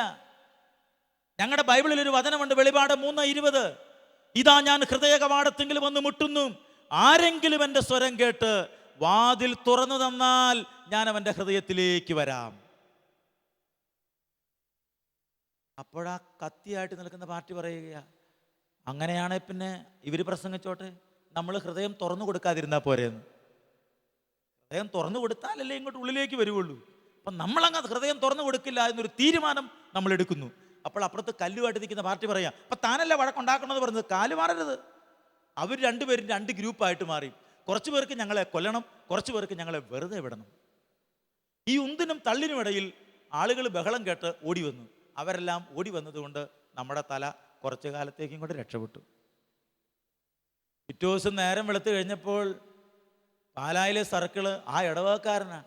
ഈ സംഭവം നാട്ടിൽ പാട്ടായി. ഞങ്ങളെ വിളിച്ചിട്ട് ഇങ്ങനെ പറഞ്ഞു, അവരെക്കുറിച്ചുള്ള അറിവുണ്ടെങ്കിൽ, അവരുടെ മുഖം ഉറക്കുന്നുണ്ടെങ്കിൽ പറയൂ, നമുക്ക് അവർക്കെതിരായി കേസെടുക്കാം. ഇന്ത്യ മതേതര രാഷ്ട്രമാണ്, ഏത് മതത്തെയും പ്രഘോഷിക്കാനുള്ള സ്വാതന്ത്ര്യമുണ്ട്, നിർബന്ധിച്ചൊന്നും ചെയ്യരുതെന്നേ ഉള്ളൂ. അവരെക്കുറിച്ച് അറിയാമോ? അവരുടെ മുഖം നിങ്ങൾക്ക് ഓർമ്മയുണ്ടോ? മറക്കാൻ പറ്റുമോ മുഖം? മറക്കാൻ പറ്റുന്ന മുഖമാണോ അത്? മറന്നില്ല പ്രിയരെ. പക്ഷെ ഞങ്ങൾ പറഞ്ഞു, ഞങ്ങൾക്ക് അവരോട് വിരോധമില്ല, ഞങ്ങൾക്ക് സ്നേഹം മാത്രമേ ഉള്ളത്. അങ്ങനെയൊന്നും പറഞ്ഞാൽ പറ്റില്ല, അത് മാത്രമേ ഉള്ളൂ സാറേ, വേറെ വിഷമമൊന്നും ഞങ്ങൾക്ക് അവരോടില്ല, ആരോടും ഒരു വിഷമവുമില്ല. സംഭവം അങ്ങ് അവസാനിച്ചു പോയി. ഞങ്ങൾ അവർക്ക് വേണ്ടി പ്രാർത്ഥിച്ചുകൊണ്ടിരുന്നു. ചുരുക്കി പറഞ്ഞു കഴിഞ്ഞാൽ 4 വർഷങ്ങൾക്ക് ശേഷം പലവിധ കാരണങ്ങൾ കൊണ്ടാണെങ്കിൽ പോലും അവരെല്ലാവരും ഡിവൈൻ ധ്യാനമന്ദിരത്തിൽ വന്ന് ഒരാഴ്ച ധ്യാനം കൂടാൻ ദൈവം ഇടയാക്കി. പ്രിയരെ, എൻ്റെ കഴുത്തെ കത്തിവെച്ച ആ സഹോദരൻ എന്നോട് ഭയങ്കര സ്നേഹമുള്ള ആളായി തീർന്നു. അവിടെ പ്രാർത്ഥനയ്ക്ക് പോകുമ്പോൾ വല്ലപ്പോഴും അദ്ദേഹത്തിൻ്റെ ഓട്ടോറിക്ഷ കിട്ടും, ആ ഓട്ടോറിക്ഷ എന്നെ കൊണ്ടുപോകും. ചിലപ്പോൾ ഞാൻ വണ്ടിയിരുന്ന് ഉറങ്ങിപ്പോകും. അവിടെ എത്തുമ്പോൾ അദ്ദേഹം എന്നെ വിളിച്ചെഴുന്നേൽപ്പിക്കും. നമുക്ക് ആരോടും വിരോധമില്ലല്ലോ, നമുക്ക് സ്നേഹിക്കാനല്ലേ അറിയാൻ പാടുള്ളൂ, സ്നേഹിക്കാനല്ലേ ദൈവം നമ്മളെ വിളിച്ചിരിക്കുന്നത്. ഏതായാലും പ്രിയപ്പെട്ട ദൈവമക്കളെ, എൻ്റെ ജീവിതം അങ്ങനെ മുന്നോട്ട് പോയി. പോട്ടെ ആശ്രമത്തിൽ താമസിച്ച് ഞാൻ ശുശ്രൂഷ ചെയ്യുന്ന കാലഘട്ടം. അങ്ങനെ മുന്നോട്ട് പോകുമ്പോൾ വിവാഹ ജീവിതത്തിലേക്ക് പ്രവേശിക്കാൻ ഒരു ആഗ്രഹം എൻ്റെ ഉള്ളിൽ. അത് നന്നേ ചെറുപ്പം മുതലുള്ളൊരു കാര്യമാണ്. 10-13 വയസ്സ് പ്രായം മുതൽ ഞാനൊരു പെൺകുട്ടിയെ സ്നേഹിക്കുന്നുണ്ടായിരുന്നു. നന്നായിട്ട് വെളുത്ത ഒരു പെൺകുട്ടിയെ ഞാൻ സ്നേഹിച്ചത്. ഞാൻ കറുത്തിരുന്നത് കൊണ്ടാണ്. എൻ്റെ അച്ഛന്മാരൊക്കെ എന്നോട് പറഞ്ഞിട്ട്, ജോയിക്കുട്ടി, നിന്റെ ചിരി എത്രയോ നല്ല ചിരിയാണ്, കരിമ്പൂച്ച നിലാവത്ത് തേങ്ങാക്കൊത്ത് കടിച്ചു പിടിച്ചിരിക്കുന്നത് പോലെയാണ്. വാസ്തവത്തിൽ പ്രിയപ്പെട്ടവരെ, ആന്തരിക സൗഖ്യം കിട്ടിയത് കൊണ്ട് ഈ നിപ്പ് ഞാൻ നിൽക്കുകയാണ് നിങ്ങളുടെ മുമ്പിൽ. ദൈവം എന്നെ ഏറെ സ്നേഹിക്കുന്നു എന്ന് ഞാൻ മനസ്സിലാക്കി. ദൈവം എന്നെ കരുതുന്നവനാണെന്ന് ഞാൻ മനസ്സിലാക്കി. ദൈവം എല്ലാവരും ഒരുപോലെ, എനിക്കിപ്പോൾ തോന്നാറുണ്ട്, ഈ ലോകത്തിലുള്ള എല്ലാവരേക്കാൾ അധികമായി എൻ്റെ ദൈവം എന്നെ സ്നേഹിക്കുന്നുണ്ടെന്ന് തോന്നാറുണ്ട്. അങ്ങനെ ഒരു അവസ്ഥയിലേക്ക് എൻ്റെ ദൈവം എത്തിച്ചു. അങ്ങനെ പോട്ടെ ആശ്രമത്തിൽ ആയിരിക്കുന്ന കാലഘട്ടത്തിൽ ബഹുമാനപ്പെട്ട നായ്ക്കിമ്പ്രമലച്ചന് എനിക്കൊരു കല്യാണാലോചന കൊണ്ടുവരികയാണ്. കോട്ടയത്ത് തന്നെ ശുശ്രൂഷ ചെയ്യുന്ന നായ്ക്കിമ്പ്രമലച്ചൻ്റെ ടീമിൽ അച്ഛൻ തന്നെ മാമോദീസ മുക്കി ക്രിസ്ത്യാനിയായി തീർന്ന ഒരു പെങ്കൊച്ചിനെ എനിക്ക് കല്യാണം ആലോചിക്കുകയാണ്. പറഞ്ഞു കഴിഞ്ഞപ്പോൾ എനിക്ക് പെട്ടെന്ന് സമ്മതിക്കാൻ ബുദ്ധിമുട്ട്. കാരണം എൻ്റെ മനസ്സിൽ കല്യാണം കഴിക്കാൻ വാക്ക് പറഞ്ഞ് മാറ്റി നിർത്തിയിരിക്കുന്ന ഒരു പെൺകുട്ടിയുണ്ട്. നന്നായിട്ട് വെളുത്ത ഒരു പെൺകുട്ടി, കല്യാണം കഴിച്ച് സന്തോഷമായിട്ട് ജീവിക്കണമെന്ന് ആഗ്രഹിക്കുന്ന ഒരു പെൺകുട്ടി. എന്നാൽ പ്രിയപ്പെട്ടവരെ, ഞാനിങ്ങനെ മാറ്റി നിർത്തിയിരിക്കുക. ആ വ്യക്തിയെ തമ്പുരാനെ ഞാൻ സമർപ്പിച്ച് ഒത്തിരി വേദനയോടുകൂടിയാണ് പോട്ടെ ആശ്രമത്തിൽ വെച്ച്. ഞാൻ പോട്ടെ വന്ന് ധ്യാനം കൂടി തമ്പുരാൻ്റെ വചനത്തിന് മുമ്പിൽ ഇരുന്ന് കഴിഞ്ഞപ്പോഴാണ് എൻ്റെ വഴിയൊന്നും അത്ര ശരിയല്ലെന്ന് മനസ്സിലായത്. ഞാൻ ആ പെൺകുട്ടിയെ എങ്ങാനും കല്യാണം കഴിച്ചു കഴിഞ്ഞാൽ അവൾക്കും അപമാനം, ജീവിതത്തിൽ എന്നും അവൾക്ക് സങ്കടം മാത്രമേ എനിക്ക് സമ്മാനിക്കാൻ പറ്റുകയുള്ളൂ. ഒരിക്കലും അവളുടെ ജീവിതത്തിൽ സന്തോഷം കൊടുക്കാൻ പറ്റുകയില്ല. ഞങ്ങൾ ഒന്നിച്ച് നടന്നു പോകുന്നത് കണ്ടു കഴിഞ്ഞാൽ ആളുകൾ ആരാണെങ്കിലും ചോദിക്കും, ഈ കരിങ്കുരങ്ങനെ എവിടുന്ന് കിട്ടിയെന്ന് ചോദിച്ചു പോകും. ഞാനിപ്പം വെളുത്തതാട്ടോ, വെളുത്തവരുടെ മുഖത്ത് നോക്കി പ്രസംഗിച്ച് എത്രയും വെളുത്തതാണ്. അപ്പം നേരത്തെ ഞാൻ എങ്ങനെയായിരുന്നു നിങ്ങൾ ഭാവനയെ കണ്ടാൽ മതി. എന്തായാലും പ്രിയപ്പെട്ട ദൈവമക്കളെ, നിങ്ങൾക്കറിയാമോ, ആ പെൺകുട്ടിയെ തമ്പുരാന് സമർപ്പിച്ചു. ഇപ്പം അവളും കല്യാണം കഴിഞ്ഞ് സുഖമായിട്ട് ജീവിക്കുന്നു. നായ്ക്കുമ്പളോച്ചൻ എനിക്ക് കല്യാണം ആലോചിച്ചു. 2 ആഴ്ച എനിക്ക് സമയം തന്നു, നീ ആലോചിച്ച് തീരുമാനിച്ച് വിവരം പറഞ്ഞാൽ മതി. 2 ആഴ്ച കഴിഞ്ഞപ്പോൾ അച്ഛൻ്റെ അടുത്ത് ചെന്നു. അങ്ങനെ അച്ഛൻ കല്യാണം ആശീർവദിക്കാൻ പനക്കലച്ഛനെ ഏൽപ്പിച്ചു. പനക്കലച്ഛൻ എൻ്റെ നാട്ടിൽ വന്ന്, മൂലമറ്റത്ത് വന്ന് എൻ്റെ കല്യാണം ആശീർവദിച്ചു. ദൈവത്തിന് മനുഷ്യൻ്റെ രൂപത്തിൽ ഇറങ്ങി വരാൻ പറ്റാത്തത് കൊണ്ട് പനക്കലച്ഛനെ വിട്ടതാണെന്ന് എനിക്കെന്നും തോന്നാറുണ്ട് പ്രിയരെ. അല്ലാതെ ഒരു ദരിദ്ര കുടുംബത്തിൽ ജനിച്ചു വളർന്ന എൻ്റെ വീട്ടിലേക്ക് ഇത്രയും വൈദികർ, എന്തോരം ശുശ്രൂഷകർ, പള്ളി നിറച്ച്, പള്ളിയുടെ മുറ്റം മുഴുവനും എൻ്റെ കല്യാണത്തിന് വണ്ടി കിടക്കുന്നത് കണ്ടു കഴിഞ്ഞപ്പം ഞാൻ വിചാരിച്ചു വേറെ പലരുടെയും കല്യാണം ഉണ്ടായിരിക്കുമെന്ന്. ഒരു ദരിദ്രന് അങ്ങനെയല്ലേ ചിന്തിക്കാൻ പറ്റുകയുള്ളൂ പ്രിയരെ. എന്നാൽ എൻ്റെ ദൈവം എന്നോട് കരുണ കാണിച്ചു. എൻ്റെ ദൈവത്തിൻ്റെ കരുണയായിരുന്നു. നിങ്ങൾക്കറിയാം, ഒരിക്കൽ പോലും എൻ്റെ കർത്താവിനെ അറിഞ്ഞതിന് ശേഷം, അവൻ്റെ വഴിയിലൂടെ സഞ്ചരിക്കാൻ തുടങ്ങിയതിന് ശേഷം ഭൗതികമായ ഒരു കാര്യത്തിന് വേണ്ടി ഞാൻ ദൈവത്തോട് പ്രാർത്ഥിച്ചിട്ടില്ല. വീട് വേണമെന്നോ, വണ്ടി വേണമെന്നോ, ജോലി വേണമെന്നോ, വസ്തു വേണമെന്നോ, എന്തെങ്കിലും കിട്ടണമെന്ന് ഞാൻ ആഗ്രഹിച്ചിട്ടില്ല. ഒറ്റ കാര്യം ഞാൻ ആഗ്രഹിക്കാറുള്ളൂ, ദൈവമേ എനിക്ക് അവിടുത്തെ അഭിഷേകം വേണം. ഞാൻ പറഞ്ഞല്ലോ, ഇടുക്കി ജില്ലയിൽ മൂലമറ്റത്ത് ഞാൻ വന്നതെന്ന്. പൗറോസ് ആ ജലചക്രം കറങ്ങി കരണ്ട് വന്ന് ഇരുട്ട് മാറുന്നത് പോലെ എൻ്റെ ഉള്ളിലേക്ക് ദൈവീക പ്രകാശം വന്നപ്പോൾ മറ്റുള്ളവരെ പ്രകാശിപ്പിക്കാൻ തക്ക വിധത്തിൽ എൻ്റെ ജീവിതത്തെ ദൈവം മാറ്റിയില്ലേ? എത്രയെത്ര കുടുംബങ്ങളോട് കരുണ കാണിക്കാൻ ദൈവം എന്നോട് കരുണ കാണിച്ചു. അങ്ങനെ എൻ്റെ ഭാര്യയെ ആ പെൺകുട്ടിയെ കല്യാണം കഴിക്കാൻ ഭാഗ്യം കിട്ടിയതുകൊണ്ട്, ഭൗതികമായ ഒരു വസ്തുവിനോടും താല്പര്യമില്ലാത്തൊരു പെണ്ണിനെ ദൈവം തന്നതുകൊണ്ട് അതും അനുഗ്രഹമായി തീർന്നു. ദൈവം ഞങ്ങൾക്കൊരു കൊച്ചിനെ തന്നു. അവളുടെ പേര് നവോമി എന്നാണ്. നവോമി എന്ന വാക്കിൻ്റെ അർത്ഥം സന്തുഷ്ട എന്നാണ്. ഒരു കാര്യത്തിലും പരാതി പറയാത്ത ഒരു കൊച്ചിനെ ദൈവം എനിക്ക് തന്നു പ്രിയരെ. 1.5 വയസ്സ് പ്രായമായപ്പോൾ എൻ്റെ ഭാര്യ കൊച്ചിന്, ഇനി നാളെ മുതൽ നിനക്ക് മുലപ്പാൽ തരികയില്ലെന്ന് പറഞ്ഞു. പിന്നെ അവൾ മുലപ്പാൽ ചോദിച്ചിട്ടില്ല. ഒരു കാര്യത്തിലും വാശി പിടിക്കാത്തൊരു കൊച്ച്, നല്ലൊരു കുഞ്ഞിനെ തന്ന് ദൈവം അനുഗ്രഹിച്ചു. എൻ്റെ വീട്ടിൽ അനാഥരും ആരോരും പോകാൻ ഇടമില്ലാത്തവരുമായിട്ടുള്ള പല ആളുകളും എൻ്റെ വീട്ടിൽ താമസിച്ച് കടന്നു പോയിട്ടുണ്ട്. അവർക്കൊക്കെ ഒരു ജീവിതമാർഗം കാണിച്ചു കൊടുക്കാൻ കർത്താവ് എനിക്ക് ഭാഗ്യം നൽകിയിട്ടുണ്ട്. ഇനി എൻ്റെ ഒരു ആഗ്രഹം, എൻ്റെ ഭാര്യ തന്നെ കഴിഞ്ഞ നാളിൽ ഇവിടെ തന്നെ വന്ന് സാക്ഷ്യം പറയുകയുണ്ടായി. ദൈവം തന്ന 2 കിഡ്നിയിൽ 1 കിഡ്നി ഒരു പാവപ്പെട്ട കൊച്ചിന് സമ്മാനമായി, ദാനമായി 10 പൈസ പോലും വാങ്ങിക്കാതെ കൊടുക്കാൻ തയ്യാറായി. ആ സാക്ഷ്യം ഞാൻ ഡിവൈൻ ധ്യാനമന്ദിരത്തിൽ പ്രസംഗിക്കുമ്പോൾ ഒരു സഹോദരൻ വന്നിട്ട് എന്നോട് ഇങ്ങനെ പറഞ്ഞു, നിങ്ങൾ എത്ര നല്ല സാക്ഷ്യമാണ്, അതുകൊണ്ട് നിങ്ങൾ ദൈവം നടന്ന സ്ഥലം പോയി കാണണം എന്ന് പറഞ്ഞ് വിശുദ്ധ നാട്ടിൽ കൊണ്ടുപോകാൻ അവർ ഞങ്ങളെ സഹായിച്ചു. അവർ 1.5 ലക്ഷം രൂപ അവർ തന്നെ പണം മുടക്കി എല്ലാം ചെയ്ത് ഞങ്ങൾ പോയി ടിക്കറ്റ് വാങ്ങിച്ചത് മാത്രമേ ഉള്ളൂ. എല്ലാ വിസ എല്ലാം റെഡിയാക്കി വിശുദ്ധ നാട്, ഈശോ നടന്ന് വളർന്ന സ്ഥലത്ത് ചെല്ലാൻ, ഈശോയുടെ വീട്ടിൽ, മാതാവിൻ്റെ വീട്ടിൽ, ലാസറിനെ അടക്കിയ സ്ഥലത്ത്, ഈശോ ഉയർത്ത സ്ഥലത്ത്, അവിടെയൊക്കെ പോയി നിൽക്കുമ്പോൾ ബൈബിൾ വായിച്ചത്, ബൈബിൾ കാണാനുള്ള ഭാഗ്യം ദൈവം തന്നു. പ്രിയപ്പെട്ടവരെയും, ഒരു ദരിദ്രനെ ദൈവത്തിന് അവിടെ എത്തിക്കാനായിട്ട് പറ്റുമല്ലോ. ദൈവം എത്രയോ വലിയ ഔദാര്യമാണ് എന്നോട് കാണിച്ചിട്ടുള്ളത്. പ്രിയപ്പെട്ടവരെ, ഇന്ന് ഞാൻ ഡിവൈൻ ധ്യാന മന്ദിരത്തിൽ മുഴുവൻ സമയവും സുവിശേഷ വേല ചെയ്യുകയാണ്. വിൻസെൻഷൻ സഭാ വൈദികരോടുകൂടെ നിൽക്കുന്നു എന്ന് പറയുന്നതാണ് കുറേ കൂടെ ശരി. എല്ലാ വൈദികരോടും ചേർന്ന് ശുശ്രൂഷ ചെയ്ത് മുന്നോട്ട് പോകുന്നു. ദൈവം എന്നെ വഴി നടത്തുന്നു. എൻ്റെ ഭാര്യ ഒരു കിഡ്നി കൊടുത്തതുപോലെ തന്നെ ഞങ്ങളുടെ മനസ്സിൽ ഒരാഗ്രഹം പ്രാർത്ഥിച്ചുകൊണ്ട് ഇപ്പോൾ കർത്താവ് പറഞ്ഞു, ഉള്ള വീട് വിറ്റ് ഒരു അനാഥ മന്ദിരം തുടങ്ങണം. ആരുമില്ലാത്തവർക്ക് വേണ്ടി സുവിശേഷ വേലയൊക്കെ ചെയ്ത് ഒറ്റയ്ക്കായിരിക്കുന്ന ചില ആളുകളുണ്ട്, അവർക്ക് വേണ്ടി എന്തെങ്കിലും തുടങ്ങണം എന്നൊരാഗ്രഹം എൻ്റെ ഉള്ളിൽ ദൈവത്തിൻ്റെ ആത്മാവ് നൽകി പ്രിയരെ. അങ്ങനെ ഞാനും എൻ്റെ ഭാര്യയും ഞങ്ങൾ കിട്ടിയ വെളിപാടനുസരിച്ച് അങ്ങനെ ഒരു കാര്യം ചെയ്യാനുള്ളൊരു തീരുമാനത്തിൽ ഒരു ട്രസ്റ്റ് രൂപപ്പെടുത്താമെന്ന് ആഗ്രഹിച്ചു. അതിൻ്റെ കാര്യങ്ങളൊക്കെ ഞങ്ങൾ ചെയ്തു. എന്തായാലും ആരുമില്ലാത്തവർക്ക് വേണ്ടി ഒന്നും ഞങ്ങൾ ഇങ്ങോട്ട് കൊണ്ടുവന്നിട്ടില്ല. തിരിച്ചു പോകുമ്പോഴൊന്നും കൊണ്ടുപോകാൻ പറ്റുകയില്ല. അതുകൊണ്ട് കർത്താവിന് വേണ്ടി പ്രവർത്തിച്ച്, അവന് വേണ്ടി ജീവിച്ച്, അവന് വേണ്ടി മരിക്കണം എന്നൊരാഗ്രഹം മാത്രമേ എൻ്റെ ഉള്ളിലുള്ളൂ. പ്രിയപ്പെട്ടവരെ, 26 വർഷമായി ഒരു ദിവസം പോലും വിശ്രമമില്ലാതെ എല്ലാ ദിവസവും സുവിശേഷ വേല ചെയ്ത് മുന്നോട്ട് പോവുകയാണ്. വഴി കവലകളിലൂടെ മൈക്ക് കെട്ടിവെച്ച് സുവിശേഷം പ്രസംഗിക്കാനുള്ള ഒരു അവസരം ദൈവം എനിക്ക് തന്നു. ഞാൻ അങ്ങനെ ഒരു ശുശ്രൂഷ രൂപപ്പെടുത്തി. അങ്ങനെ കുറേ കാര്യങ്ങൾ ചെയ്യാൻ ദൈവം ഇടയാക്കി. പുതിയ പുതിയ ശുശ്രൂഷ മേഖലകൾ രൂപപ്പെടുത്താൻ കർത്താവ് ഇടയാക്കി. ദൈവത്തിന് വേണ്ടി എന്തെങ്കിലുമൊക്കെ ചെയ്യുക, എന്തെങ്കിലും കർത്താവിന് വേണ്ടി ചെയ്യണം, ഒരാഗ്രഹം മാത്രമേ എൻ്റെ ഉള്ളിലുള്ളൂ. പ്രിയപ്പെട്ടവരെ, ദൈവം നിങ്ങളെയും സമൃദ്ധമായിട്ട് അനുഗ്രഹിക്കട്ടെ എന്ന് ഞാൻ ആത്മാർത്ഥമായിട്ട് പ്രാർത്ഥിക്കുകയാണ്. നമുക്കൊന്ന് എഴുന്നേറ്റ് നിൽക്കാം. കണ്ണുകളടച്ച് കരങ്ങൾ കൂപ്പി, കർത്താവെ അവിടുത്തെ കൃപ എൻ്റെ മേലെ വർഷിക്കണമേ എന്ന് ആത്മാർത്ഥമായി നമുക്ക് പ്രാർത്ഥിക്കാം. കർത്താവെ, കരുണയുള്ള നല്ല ദൈവമേ, അവിടുന്ന് എന്നെ പേര് ചൊല്ലി വിളിച്ച് വേർതിരിച്ച് വഴി നടത്തിയ വലിയ കരുണയോർത്ത് നന്ദി പറയുന്നു. എൻ്റെ അനുജന്മാരൊക്കെ ദൈവ ശുശ്രൂഷകരായി തീരാൻ കർത്താവ് ഇടയാക്കി. ഭൗതികമായ നന്മകൾ കൊണ്ടും ആത്മീയമായ നന്മകൾ കൊണ്ടും എൻ്റെ ദൈവം എന്നെ അനുഗ്രഹിച്ചു. കർത്താവെ, എന്നെ അനുഗ്രഹിച്ചതിനേക്കാൾ കൂടുതൽ ഈ വചനം കേൾക്കുന്ന മക്കളെല്ലാം അനുഗ്രഹിക്കപ്പെടട്ടെ എന്ന് ഞാൻ പ്രാർത്ഥിക്കുന്നു. ഇവരുടെ എല്ലാ ആവശ്യങ്ങളിലും അവിടുന്ന് കൂടെ ഉണ്ടായിരിക്കണമേ. ദൈവരാജ്യം അന്വേഷിക്കുന്നവർക്ക് എല്ലാം തരുമെന്ന് എൻ്റെ ജീവിതത്തിലൂടെ അവിടെ തന്നെ പഠിപ്പിച്ചു. കർത്താവേ, ഒരു അനുഗ്രഹിക്കണമേ. പരിശുദ്ധ അമ്മേ, സകല വിശുദ്ധരെ, മാലാഖമാരെ എനിക്ക് വേണ്ടിയും എൻ്റെ അതിരത്തിലൂടെ വചനം ശ്രവിച്ച, എൻ്റെ സാക്ഷ്യം ശ്രവിച്ച എല്ലാവരെയും അവിടെ നിന്ന് അനുഗ്രഹിക്കണമെന്ന് ഞാൻ പ്രാർത്ഥിക്കുന്നു. നിത്യം പിതാവും പുത്രനും പരിശുദ്ധാത്മാവുമായ സർവേശ്വര എന്നേക്കും ആമേൻ.